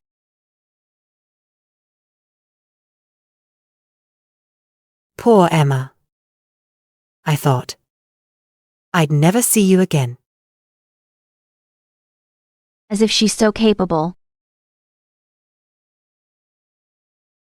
Lady Landry, this epidemic differs from the one in Leston. It's fierce, unpredictable, and Miss Landry's among the first patients. We must take it step by step. These few days, I'll leave Emma in your hands. I thought you were so skilled. All you did was bring down the fever. Yet you boast empty claims of confidence. Anyone can talk big. Stop it already. Let her speak. You're a medical official. Yes, so what? Nothing much. I just want to advise you to read more and speak less, so that next time, your consultations aren't just useless shows. What did you say? Bragging won't help you. Serving as a medical official requires caution. Otherwise, people will see you as incompetent. After all, you lot can neither treat nor diagnose effectively. If you disagree, then write some prescriptions to cure Miss Landry instantly. You're just a divorced woman. You're not half as capable as Miss Lang. It's a fact that we failed to detect the epidemic. Since it's our fault, it's only fair to be disciplined by her ladyship.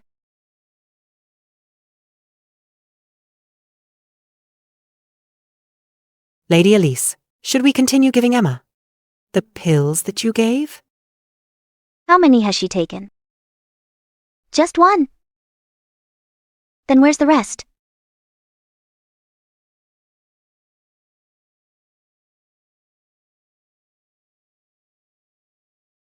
It's just a bottle of medicine. How can a physician be so stingy with their knowledge? That is my family's secret prescription.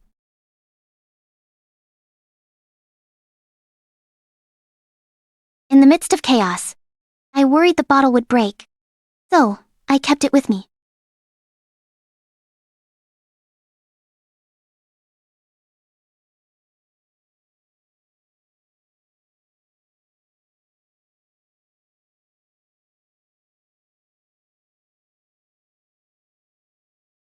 Miss Lang, there's a pill missing.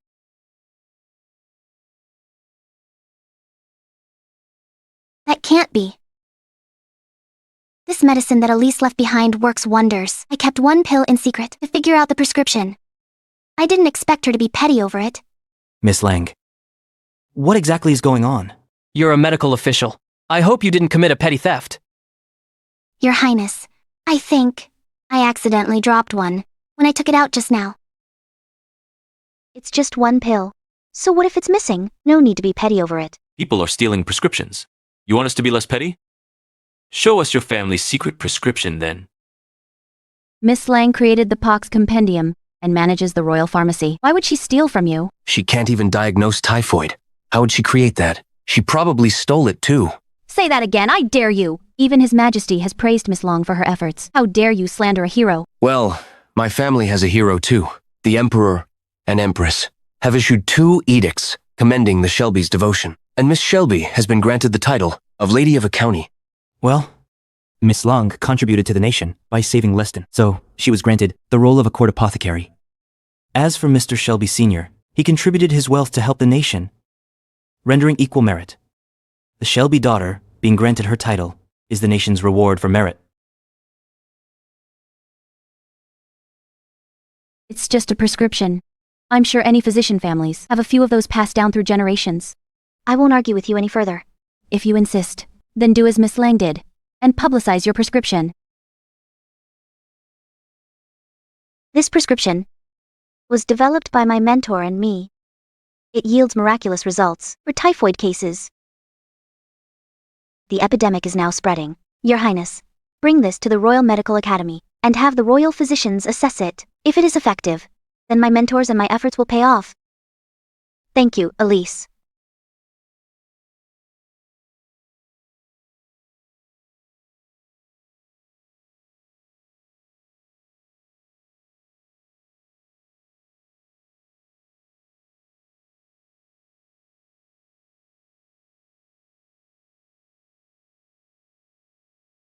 I'm sure her ladyship's medical skills were all taught by you.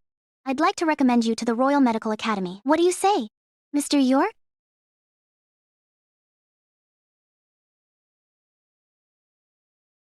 I'm used to wandering free.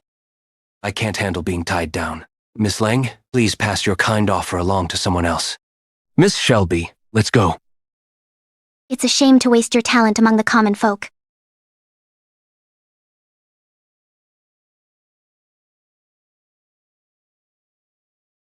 I'll see you out.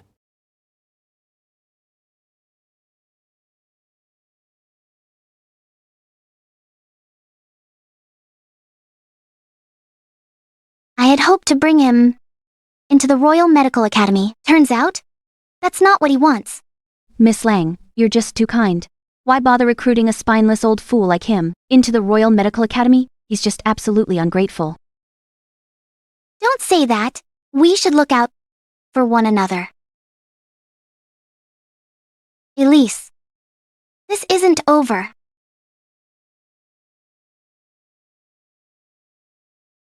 Miss Shelby, Nadia is saying you're just riding on my coattails because you have no real skill. A person who's truly talented will shine someday, while a person who's faking it will eventually be exposed. The higher you climb, the harder you fall, and Miss Lange hasn't climbed high enough. Elise. I'll send you back. There's no need, Your Highness. Your Highness, Miss Shelby's carriage is just around the corner. Well then, have a safe trip. Thank you. Mr. York, let's head back.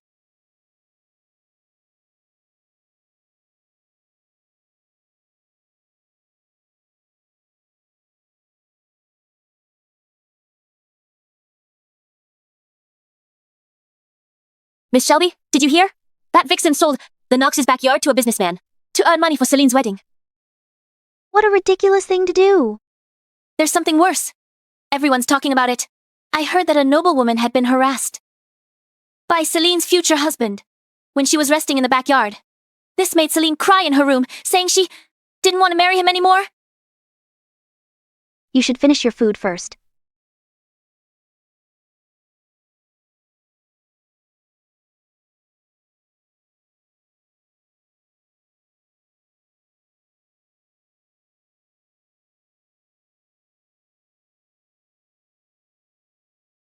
Hello there, Miss Shelby.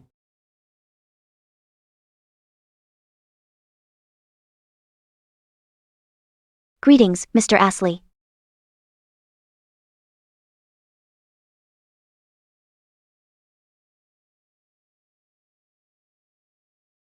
Alan, Elise was the one who treated us poorly. She humiliated us, causing Celine to become the laughingstock of Juice. Then, she almost caused our family to be wiped out by His Majesty. I have an idea to make Elise pay the price. What should we do? Remember, we both hold royal authority. Shall we go in? After you.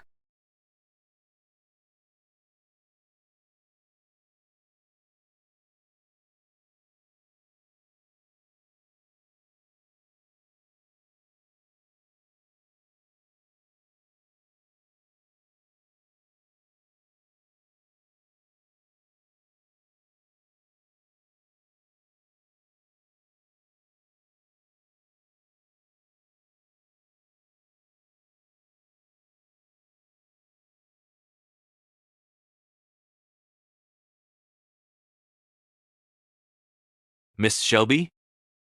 Are you still looking for the source of the epidemic? Yes. I followed Miss Landry's tips and traced it all the way here. Discover anything? Yeah, it's bad news. Harmony Hall has received over 10 patients. Based on your opinion, how's the situation here? Compared to Leston? If I'm not mistaken, the situation in Jusette won't be any better than Leston. After visiting several clinics here in Jusette, I found out that typhoid doesn't spread fast, but it's a stubborn disease. It's easier for a healthy person to contract this disease. Anything else? Your Highness, did you know? Epidemics are the hardest to manage during wintertime. If we could control the source, then we could handle the typhoid epidemic. But if we couldn't, the epidemic would snowball and worsen rapidly. Then, Miss Shelby? Something bad happened.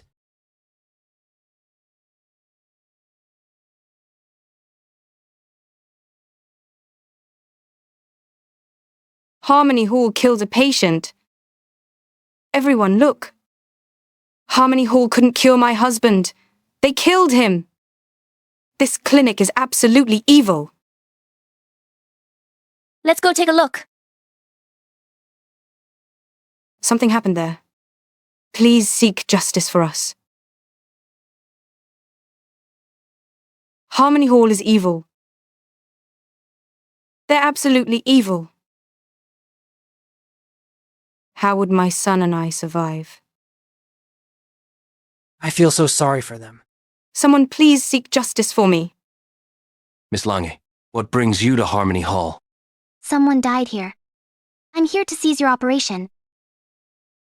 Someone send the dead patient to the Royal Medical Academy and arrest all workers at Harmony Hall.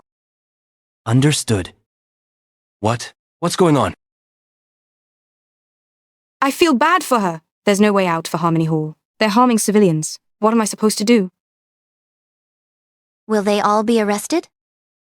Wait, we have a female medical official. I recognize her. She's Miss Lang from the Royal Medical Academy. The one who saved Leston. Miss Lang saved thousands of civilians. Her virtue knows no bounds. What a kind woman. Everyone, Miss Shelby is the Lady of Kingswell, and Harmony Hall has a good reputation. This person is not our patient! Nonsense. My husband died after taking the so-called miracle pill that he got from Harmony Hall. Look over here. Harmony Hall denies killing a patient. Compensate her. Exactly. They'll face their consequences.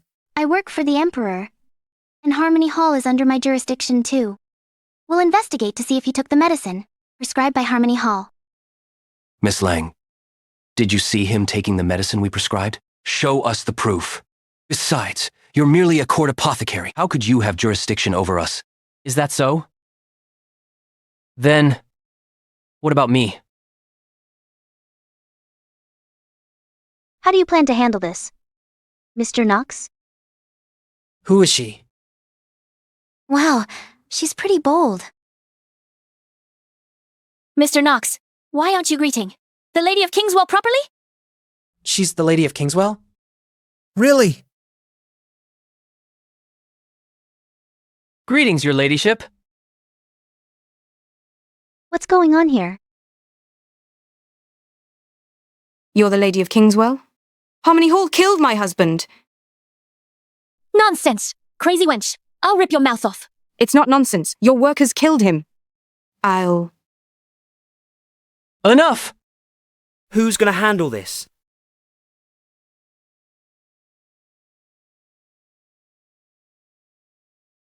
Elise, please check the man's pulse. Understood.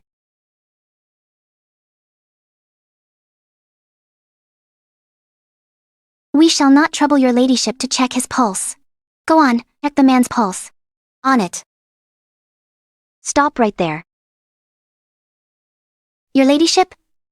Are you trying to hinder public order? Miss Lang, no need to pin such a serious charge on me. I shouldn't have to bear it. Your ladyship, would you trust me to examine him? Or better yet, why don't we assess him together and see what's really going on? That works. If they're making false claims, Sorel Prefecture will deal with him harshly.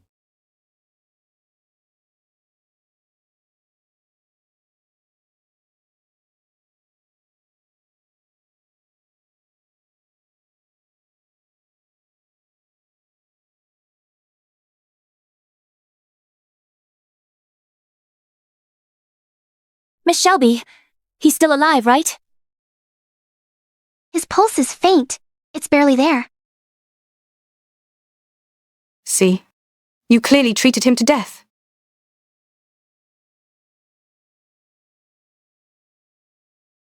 Your ladyship, what's your assessment? Her ladyship? Since when does a noble treat the likes of us poor folk? A noble? She's nothing but a crooked merchant. But I heard they don't charge their patients. You're so naive. Clinics run on reputation. They're using our lives to drum up a good name for themselves. That's right.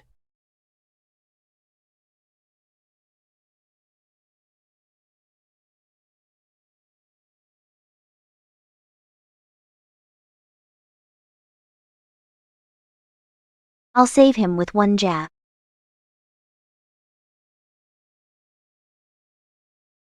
He's barely breathing. That's the same as being dead. Exactly. Can you resurrect the dead? When I say he's alive, I'll make sure he stays that way. Good heavens! He actually sat up. Just like that? He's risen from the dead! Is he a ghost? It's a fraud. How terrifying. See? It was a fraud. Fraud. How could they do this? Fraud. Arrest them. Her ladyship is incredible. Truly unbelievable. Harmony Hall almost got wrongly accused.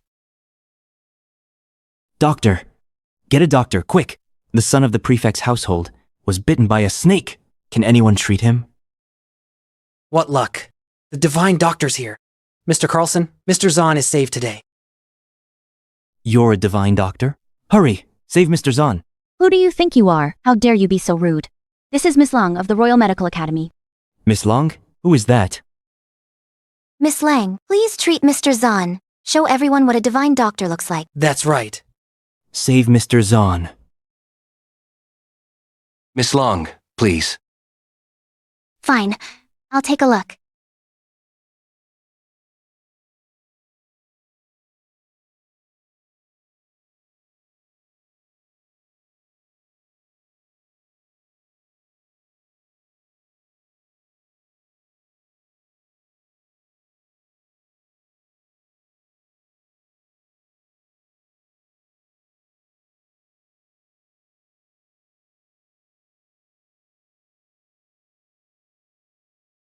Can he be saved? Hard to say. Will he survive this? He seems to be in pretty bad shape. What are you doing?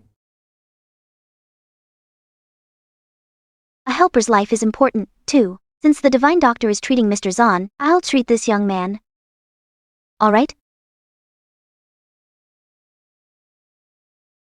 Do as you wish. Come on, let's go look. Can I get a knife? What's she doing?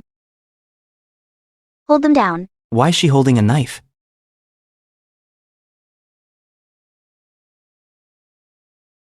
Can this really work? Will cutting their wrists work? Here? He's not bleeding too much. He should be fine.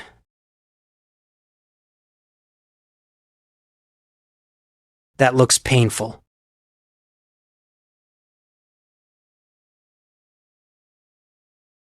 My hand hurts just from watching.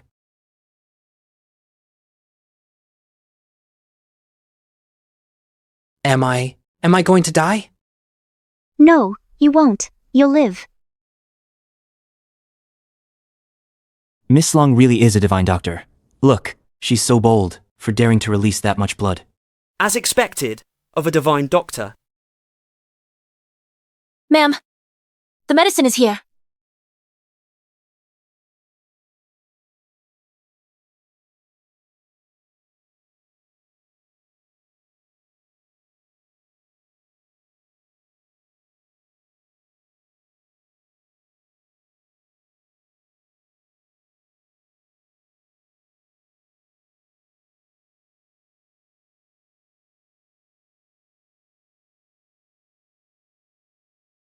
Miss Lang, aren't you going to stop the blood?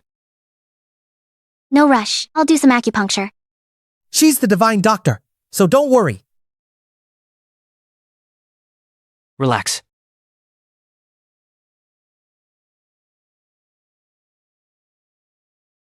It stopped. She's a miracle! She's so fast. She's already done.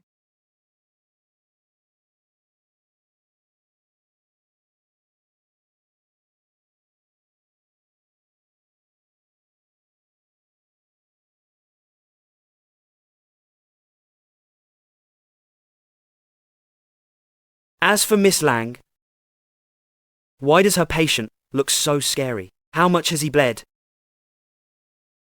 He fainted again. Don't die! You quack. Hey, are you really saving him? Mr. Zahn's blood has almost run dry. Are you okay? Mr. Carlson, has Mr. Zahn's bleeding stopped yet? Your blood was let out, right? Who helped you staunch it? Her. Please, ma'am, save Mr. Zahn.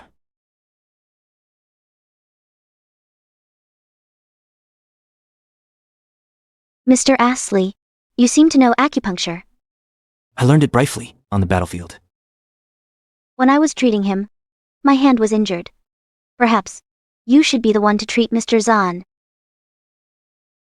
Okay, I'll do it. No. Go away. You're all quacks. It's fine.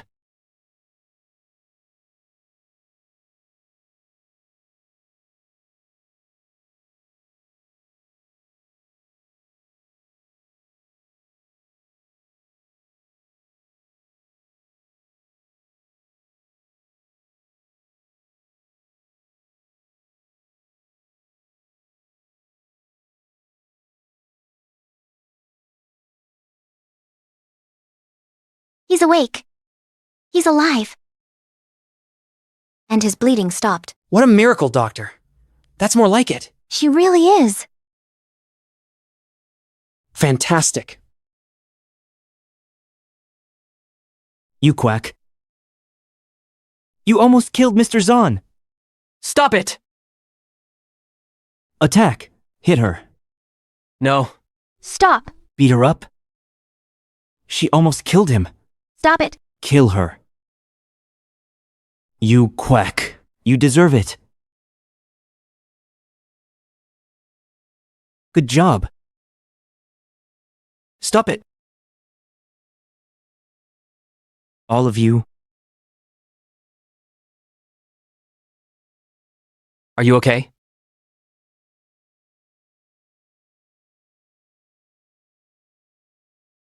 Your Highness, this woman is only a doctor because of Mr. York's help. In order to protect our civilians, I'm willing to compete against her.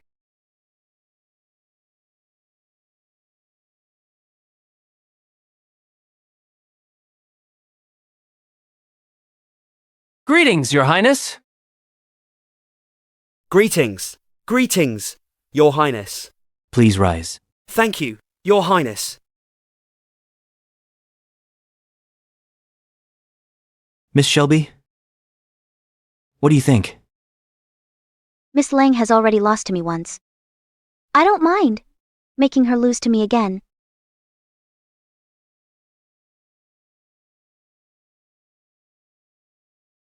Miss Shelby? I've been in charge of Jusit's medical happenings. These few days, people were saying that Harmony Hall could cure typhoid fever. Many medical experts have agreed that it can only be treated by a medical genius. Would you agree? Continue. You lack medical experience, so how did you do it? Not bad, Your Highness.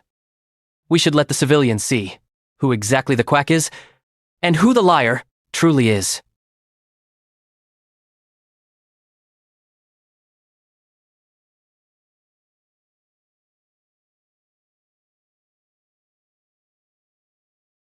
Then, May Miss Lung and Miss Shelby head to the state office for debate. All medical officials, Dr. York of Harmony Hall, and all civilians here, are welcome to watch.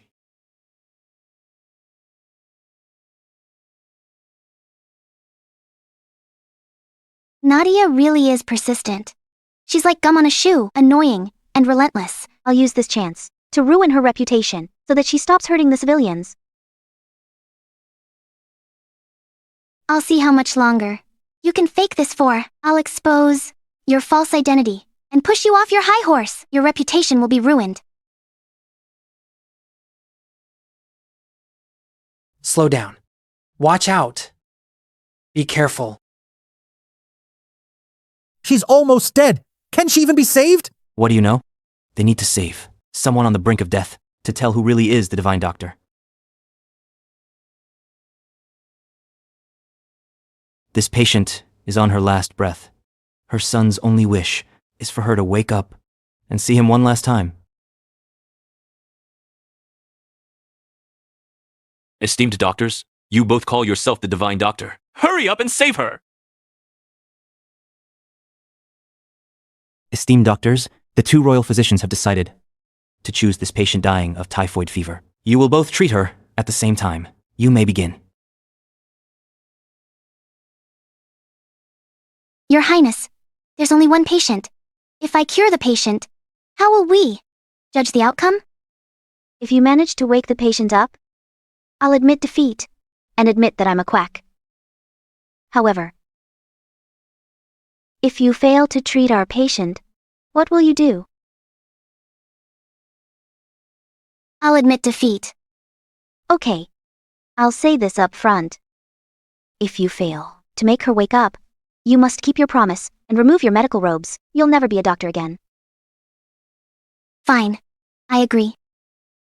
Miss Shelby, if Miss Longe saves the patient, not only must you admit you're a quack, you must shut Harmony Hall down. From then on, you're not to hurt any more innocents. Why should she? She's making a bet with you. Why drag Harmony Hall down? You should bet your family's fortune then. Are you too much of a coward? Fine. If Miss Lang fails, Mr. Knox must kneel to me and apologize publicly. He must avoid me in public, but if he sees me, he must show his respects. Okay.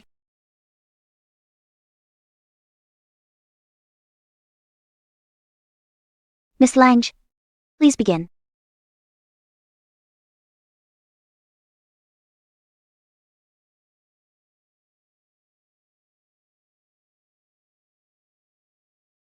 Miss Lang, looks like a professional, not like a quack.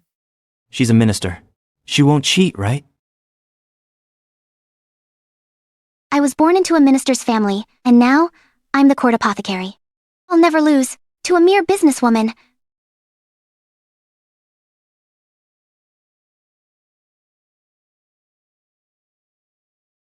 Nadia's medical skills are those of a genius. After today's bet, Harmony Hall will belong to the York family.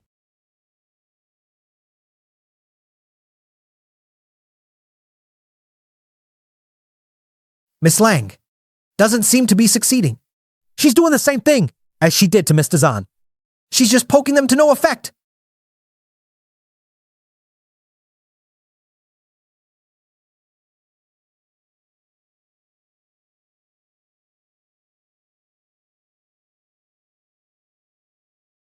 What's she wiping on that needle? Miss Shelby, what are you doing? You just applied Adflictadol on that. Miss Shelby, what's Adflictadol? It's a type of medicine that causes intense pain when applied topically. Will my mom be able to take it? As long as it wakes her up, who cares? When you used acupuncture on her, she had a reaction. That means she has her senses. The reason she's not awake yet is because she can't wake up. Using Adflictadol won't do anything except torture her. Miss Shelby. You were the one who told me to go first. You must obey the rules.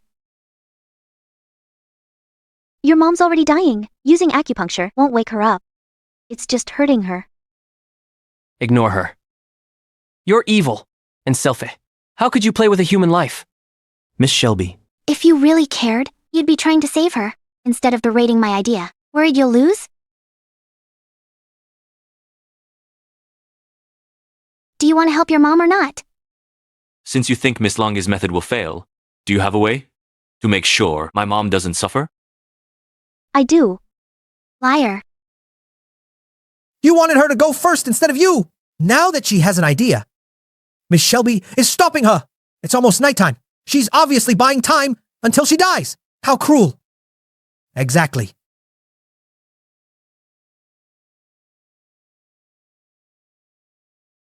Miss Lang, go ahead.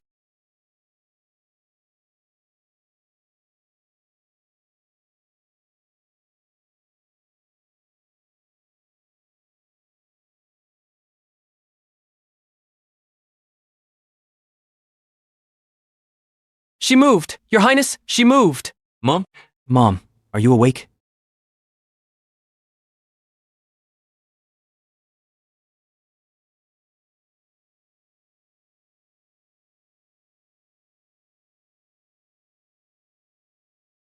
Enough. Are you trying to kill her? Let her go. Stop wasting time.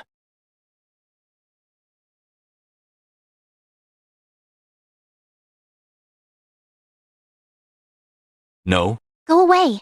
Mom? I'm so sorry. It's all my fault. Mom, move. She's about to wake up. Stop it. Can't you tell? My mom's in pain. Mom, I don't want you to wake up anymore. Miss Lang, please stop the acupuncture. My mom's in pain.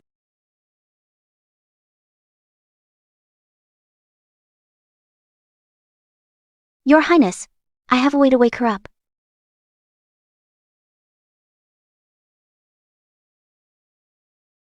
Your Highness, I have a way to make her wake up. What is it? With poison. Your Highness, this can't happen. Enough. My mom isn't a tool for you to get credit for. Whoever tortures her will get it from me. I won't torture her. Just 3 needles. Don't worry. Your mother won't feel pain from me.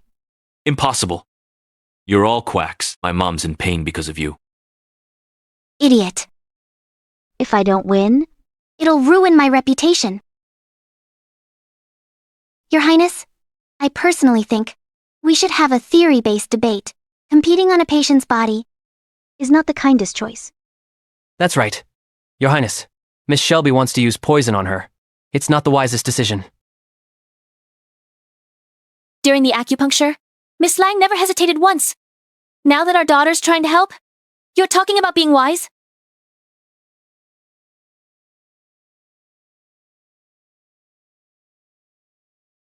This is snake venom.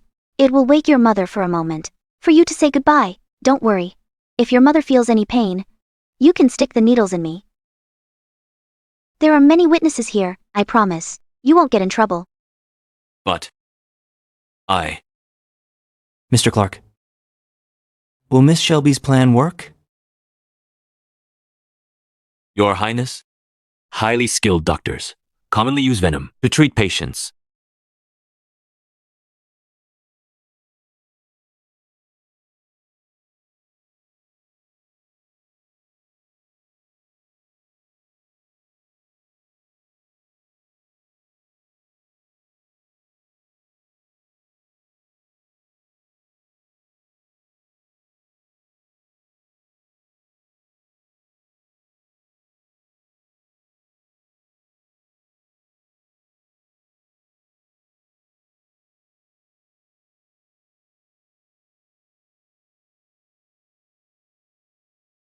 She's awake. She really is. How skillful. She really did wake up. She's awake. Wow. Look. She can be saved. She basically raised the dead. Mom?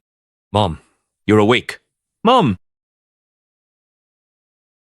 How could it be? Mom, you're finally awake. I was so worried. The 2 of you may talk privately next door. Remember, not to take the needle out. It will only be for a moment. Thank you, Miss Shelby. Mom, let me help you. Mom, slow down. Not bad.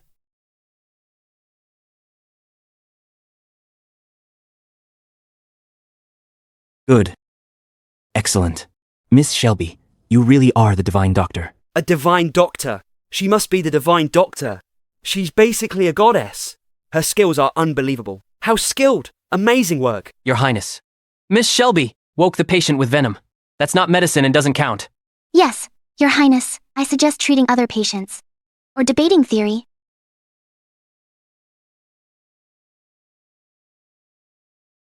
I really wonder why Mr. York fell for you. You're so envious and petty. It's almost scary. According to you, all the royal physicians and female doctors, you should debate with you first, to prove their professionalism. That's right.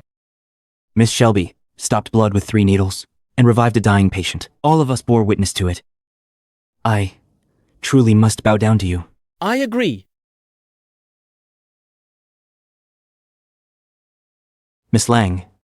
Shouldn't you hold up your end of the bet? Take those medical robes off. Take them off. Yeah, take them off. Yeah, take them off. Off. Exactly. She's not a doctor. Take them off. You lost the bet. Take it off. Take them off. Your Highness, I won't give in. That doesn't matter, as long as you're not going back on your word. Exactly. Last time, she made a bet with His Highness and Miss Shelby, but she never did it. Yes, I heard her say she wanted to treat the epidemic and make up for her mistakes. How funny. As if we couldn't treat it, if she wasn't around. Nadia was known in Leston because of the compendium. She invented the compendium, even though Miss Shelby used snake venom to wake the patient up. Does that mean she can create the compendium? Can she cure the epidemic? Who said she couldn't? She's the one who cured me. Exactly. She cured me, too. What do you know? This old lady never suffered from the epidemic. She's just a liar.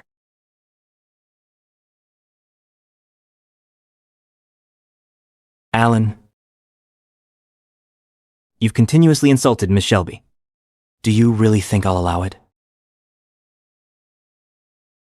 Of course not, but, Your Highness, this old lady was already dying. You can't judge Miss Lang from that.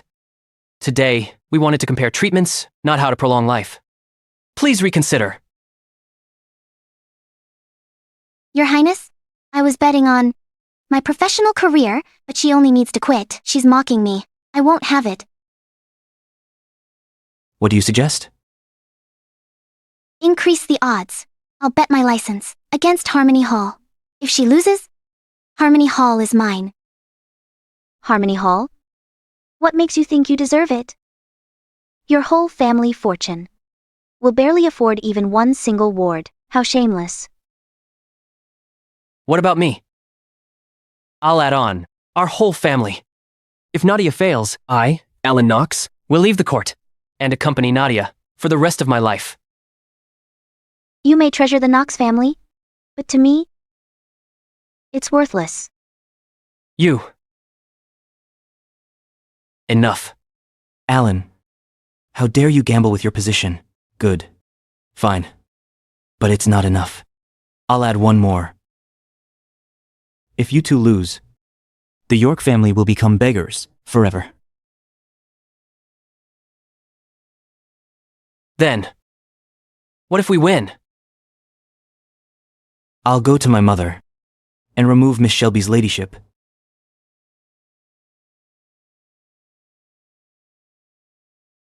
Okay. Remove my ladyship.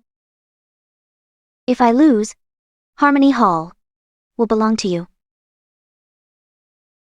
As you wish, Your Highness. I accept the bet.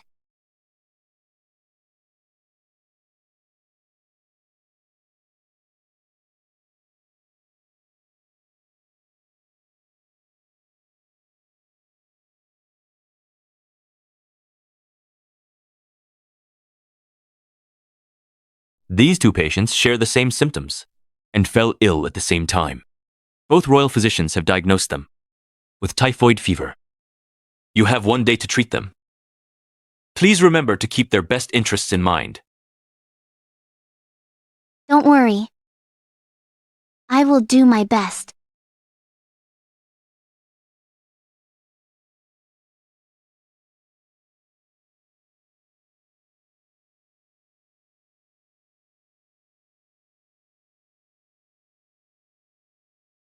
What a blessed woman.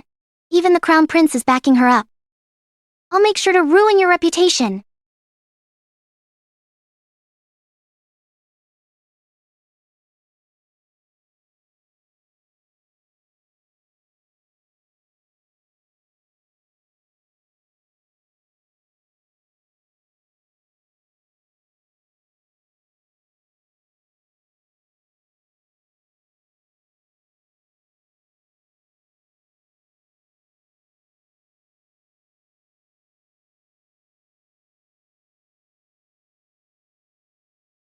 Wait!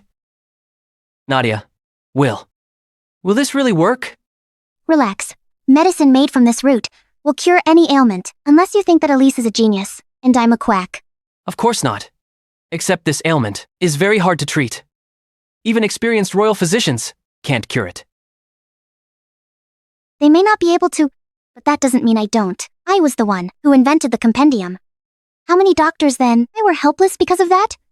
I still ended up beating them.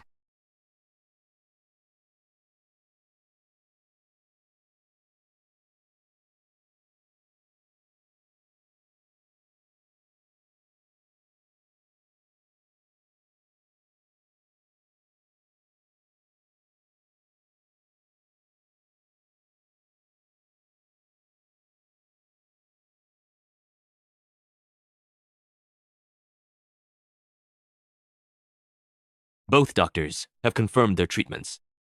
May the 2 royal physicians come and judge its suitability.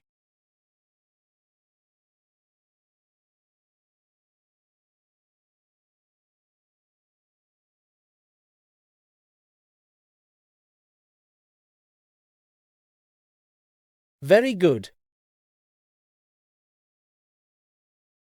This is nonsense. How could you use a sick beast's blood as a base? It's basically adding fuel to the fire. What? A sick beast? You're a quack. That's ridiculous. Miss Lang. As a doctor, how could you use such extreme methods? What if the patient can't handle it? They'll die. Yes. Miss Lang, this method won't work. No one can harness this. Esteemed physicians, you are all experienced in the field. You must know that we have to have a sense of urgency. What does this have to do with your use of this as a base? In the Guide to Traditional Medicine, it discusses the use of multiple methods. If the usual methods do not work, then use the opposite method. Basically, I use medicines that have opposite affinities and strong cures for severe ailments. This is a severe ailment that is hard to cure. Mild illnesses require less medicine, whereas serious illnesses require more. But, Miss Lang, this is a human life. Please be careful. Your Highness, I'll bet my life that this will save the patient. My lords, this is called typhoid novene. There are 9 ingredients to heal each stage of typhoid fever. It uses different ingredients? Then, pray tell, which stage should your patient be using? Please look at my patient. His skin is inflamed, and his stomach shows signs of bloating. He's at the 8th stage.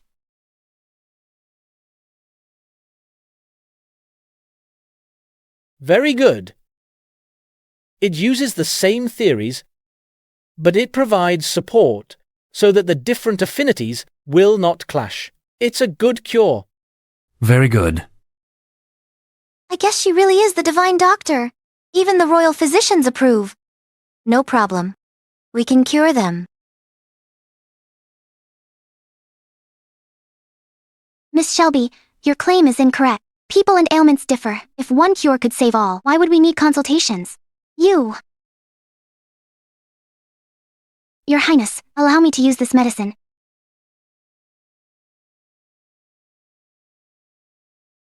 All right. Good. Please prepare the cures.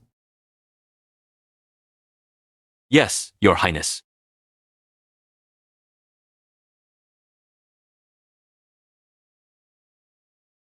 Elise.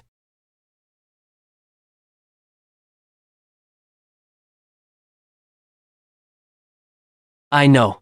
You don't know anything about medicine. You're just using Harmony Hall's formulas. Come on. Do you really think you'll save them? Listen up. Just apologize to His Highness.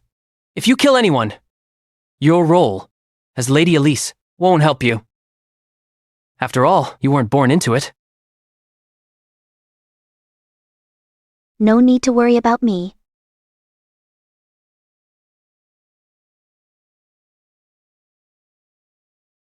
I know.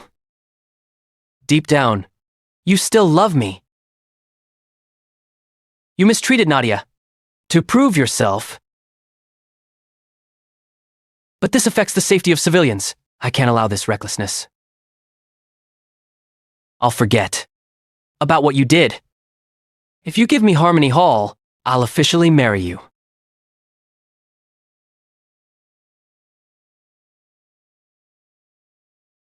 What if I put your name first in the clan register?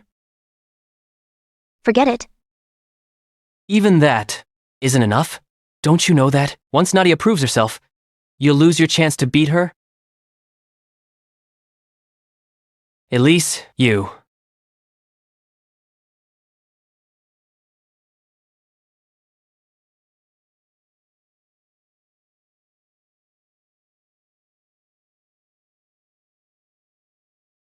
Your Highness, our current situation is that we realized. What should we do? How should we handle it?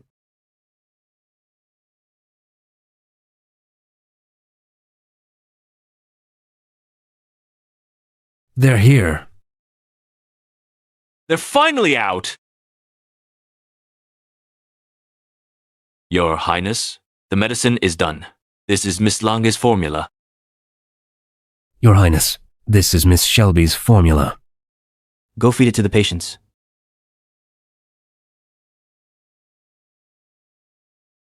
Yes, sir. Yes.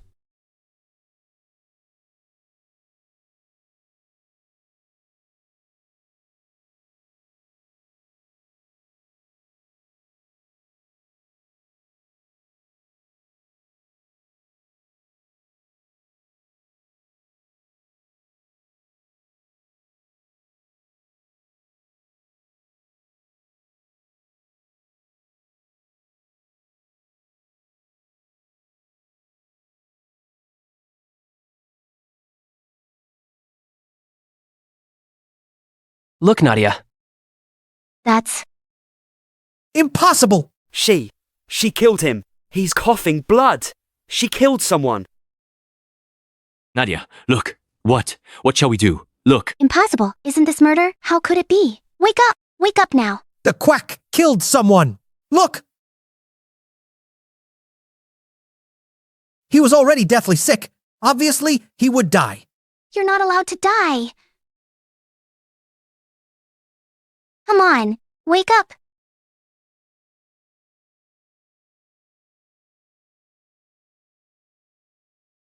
Move. Elise, get up. Come on. Elise, stand up. Get up. Stop him. Elise, don't touch him.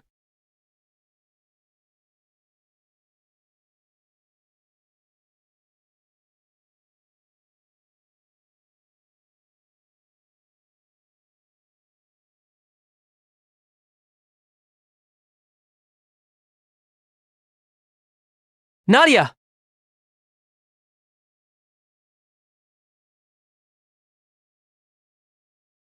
I, Nadia, am a doctor. To prove that women are powerful, who are you to stop me? You're just a rich daughter of a merchant. How dare you beat me? No way, I won't have it. My skills were formed through studying and personal testing. I won't have it. Alan, it was them. They worked together to frame me and killed someone with my invention, but put the blame on me. Right?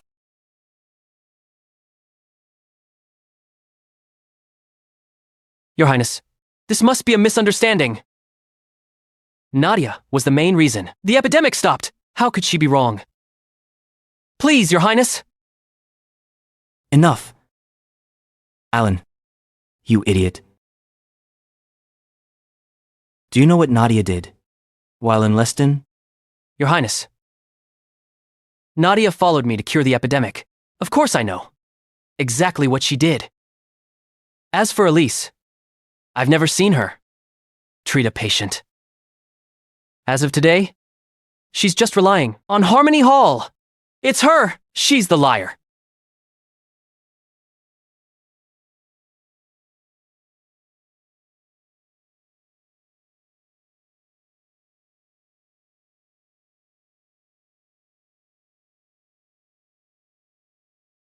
They're awake. They're both awake. The divine doctor. She basically raised the dead. See that? My daughter did that?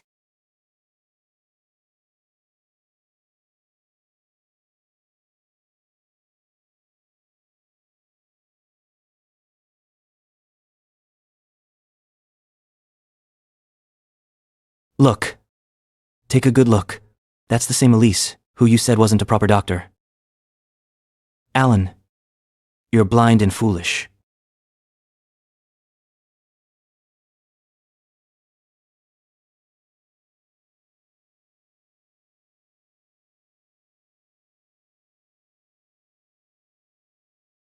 Yes, Your Highness. Slow down. Since you don't believe me, and kept saying you saw exactly what Nadia did in Leston, then I'll show you exactly what she did. Bring her in, to tell it straight to this fool's face.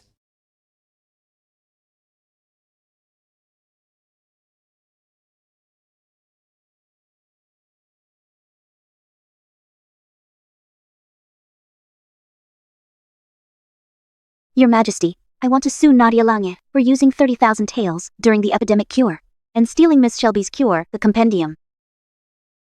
Liar! Your Highness, she's lying. She's just a maid. Liar. They might not know, but I do. Mr. Knox is the only one who let you lie to him. Those civilians were silly. For not noticing that you were a nobody. And for calling you the divine doctor. No, I made the compendium. Me. Lies. You stole it from the letter that Miss Shelby wrote to Mr. Knox. Shut up. I knew she stole it! Did you think you'd get away with it? You can deny it. I have evidence of the compendium being stolen.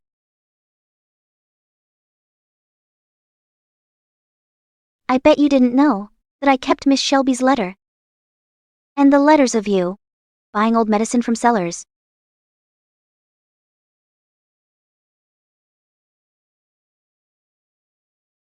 It's fake. It's all fake. As a court apothecary, you are cruel, which means the cane.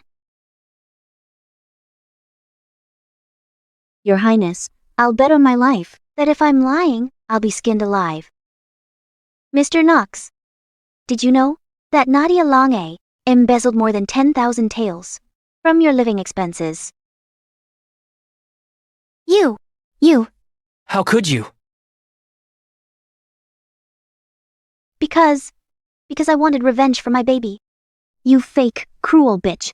If you hadn't poisoned me, I wouldn't have lost the right to be a mother. Even if it kills me, I'll show your true face to everyone. Mr. Knox never liked beggars. If not for me, he'd never love you. Hey! You guys.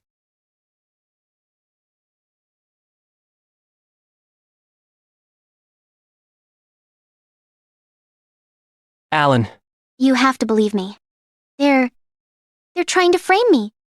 Yes, they're framing me. My formula works. I invented the compendium. It's mine! As if no one framed you. You're just delusional, to the point that you believe it. Trust me. The compendium was my invention.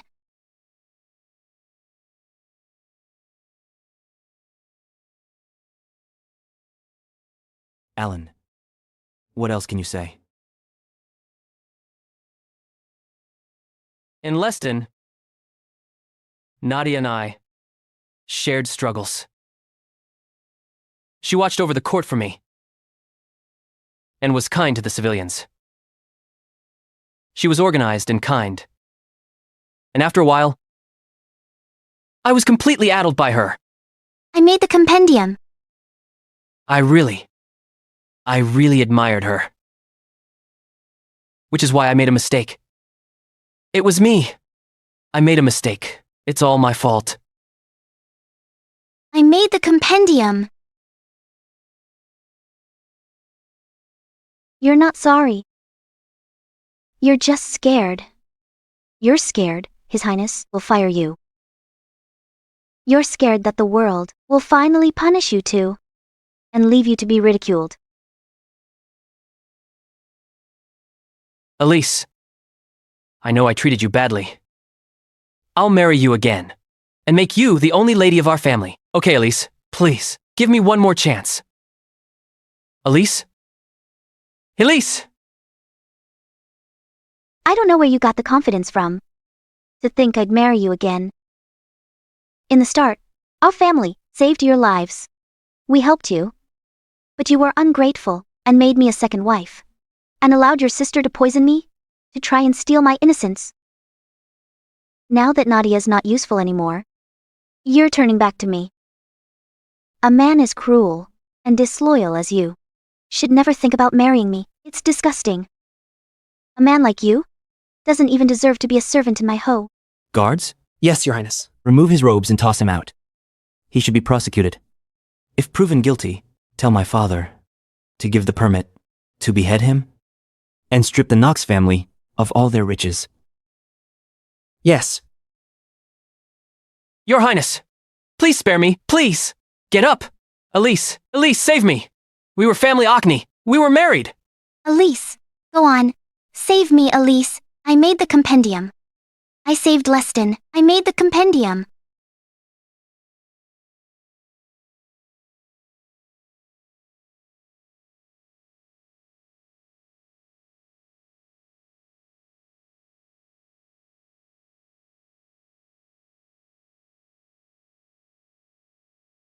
Your Majesty, the source of the epidemic is in Juicet. I'm going to go look for it. Father, I'm willing to accompany her. It'd be good to travel in a pair. Okay.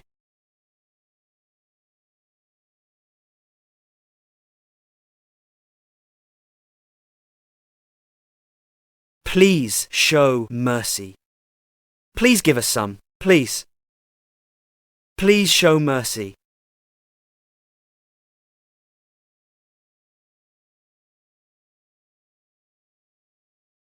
Please be kind.